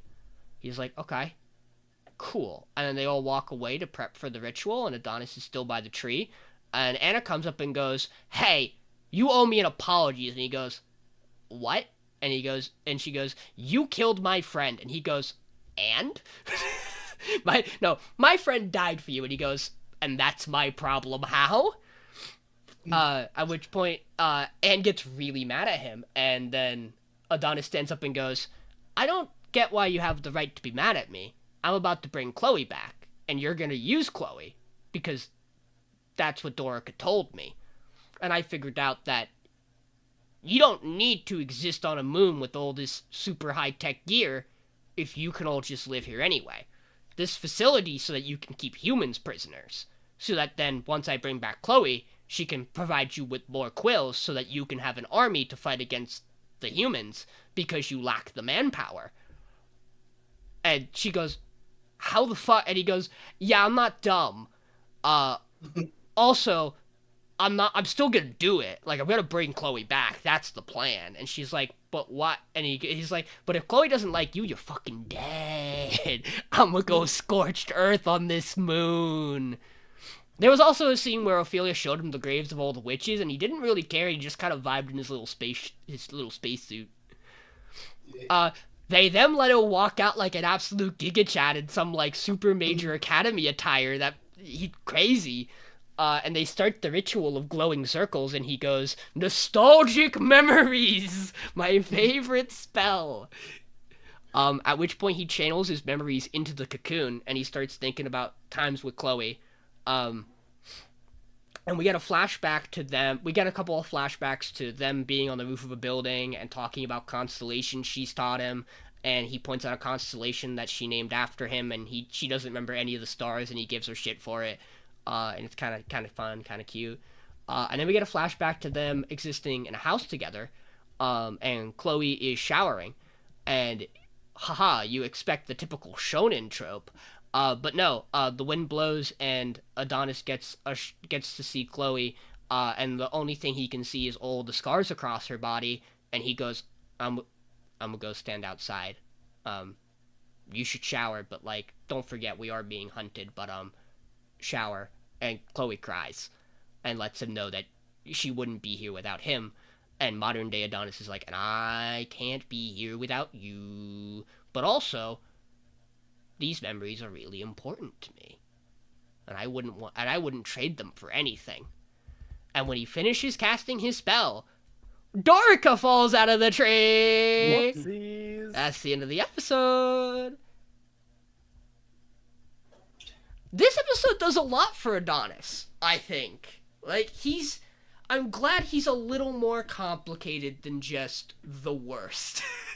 But also, not the worst, because you got a whole kingdom over there. That's really the worst.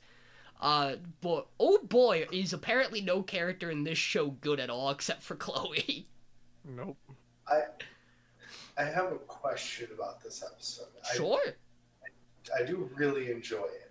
However, I want to know, he knew Dorica for all of 5 minutes.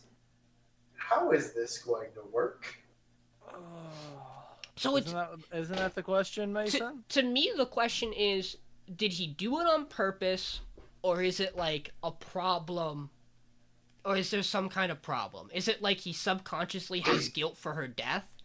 So, like... It sure, just based on the end shots, it sure seemed like he intended to do this the whole time. Which at that point, it's like, okay, then you've realized after thinking it through, you don't want to bring her back, because either maybe it's going to take those memories away from you, which wouldn't seem unlikely for the witches to have pulled on him, or just that you don't feel like you need to subject Chloe to all this dumb bullshit going on the moon. I'm interested to see how it shakes up and what the explanation is. I'm happy because this seems to give an implication that Anna's gonna stick around too, and her design's kind of rad. Like, she's like a cool character, and I'm interested in where this is going. I just want more Oz Gorgeous. I do really. He is. He simply is. No, like that. The surrounding cast is cool and interesting, and I'll give this show credit. I can't really pin down what it's gonna do next, and that is an asset to it for sure.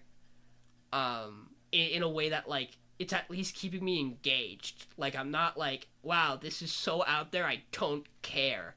Like, I'm at least a little interested in why things are happening the way they are.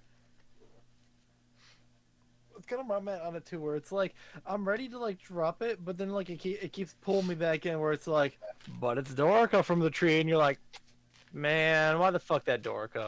What Wait, that the show's Dorica just doing? interesting enough. But I'm like, What yeah. the Dorica doing? Like either outcome is interesting and like exactly. because if Chloe comes back, I'm like that's based because her design's rad and she seems like a really cool character. Is it is it like weird a that- mixture of the two of them? Is it just Dorica? Is it weird that I like it the less edgy he gets in some of these Yeah. parts? Oh, Like, yeah. No, When he becomes more of like the tactical mastermind-esque, it's more interesting than him just going murder. Look, I am telling you, this show is a reverse Code Geass. He gets pulled out of a tube by a girl. He's in a wheelchair in a flower field. Stop. He's bringing back someone close to him he thinks about bringing back someone close to him who is dead, not that he is seeking revenge for someone who is dead but was actually already alive somewhere. Don't worry, Code Geass is fun.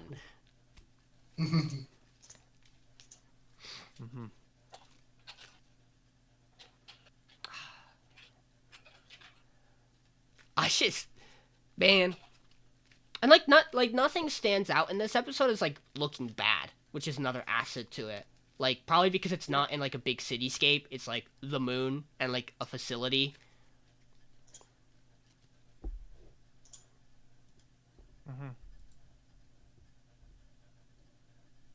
God, they have. I'm happy that like we have the outcome of like the witches aren't great because you know what, Ophelia delivers that line of like Chloe may have casted ice but she had the warmest heart and you're like shut the fuck up.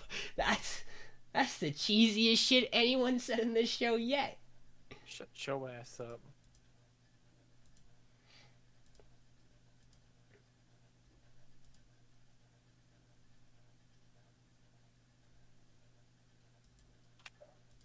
Adonis really is a unique form of controlled chaos.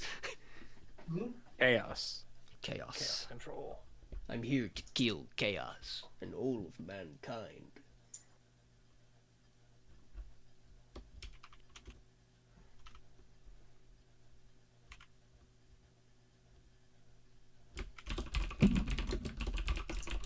Listen.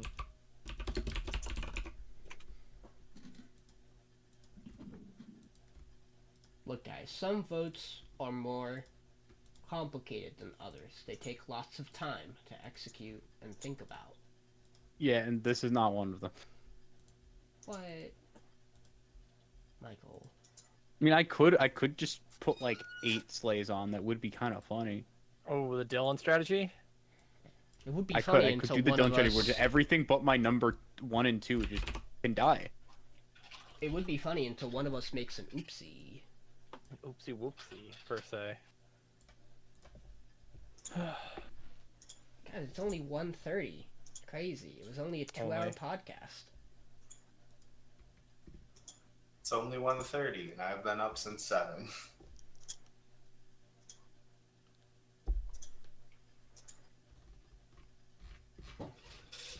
I was talking with Michael. I was like, yeah, it's gonna be great. We're gonna do the podcast, and we're all gonna stay up and watch 3 more episodes of anime, right, guys? Or we're just gonna keep watching anime at night.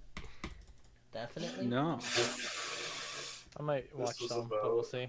Let's Yep. We haven't had one of these votes in a hot minute. let's go. So, guys. It's like the first time, like one of the only times we've ever gotten a vote like this. I mean, it happens. Yeah, I think sometimes, so. sometimes we have like that first show where we're all like, "Yeah, it's gotta go." But usually, we at least throw like a second thing where we're like, "If it goes, it goes."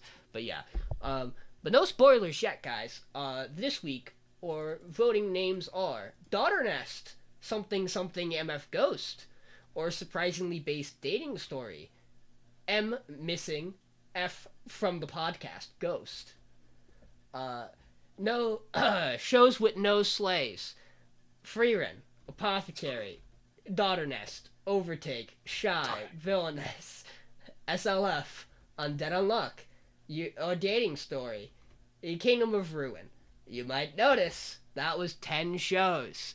A show with all 4 slays. MF Ghost. Who could have seen this coming? Who could have foreseen this? Cool winkadink. Ladies and gentlemen, in honor of MF Ghost, please make sure that as you fall asleep tonight, You bless me, Robeat. yeah, Yep. this fucking deja vu.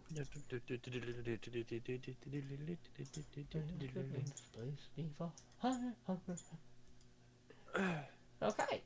We will be back sometime next week. Thanksgiving complicates things, but we'll figure out what we're doing exactly. Yeah. So, have a good night, everybody. And remember, some fathers should stay missing.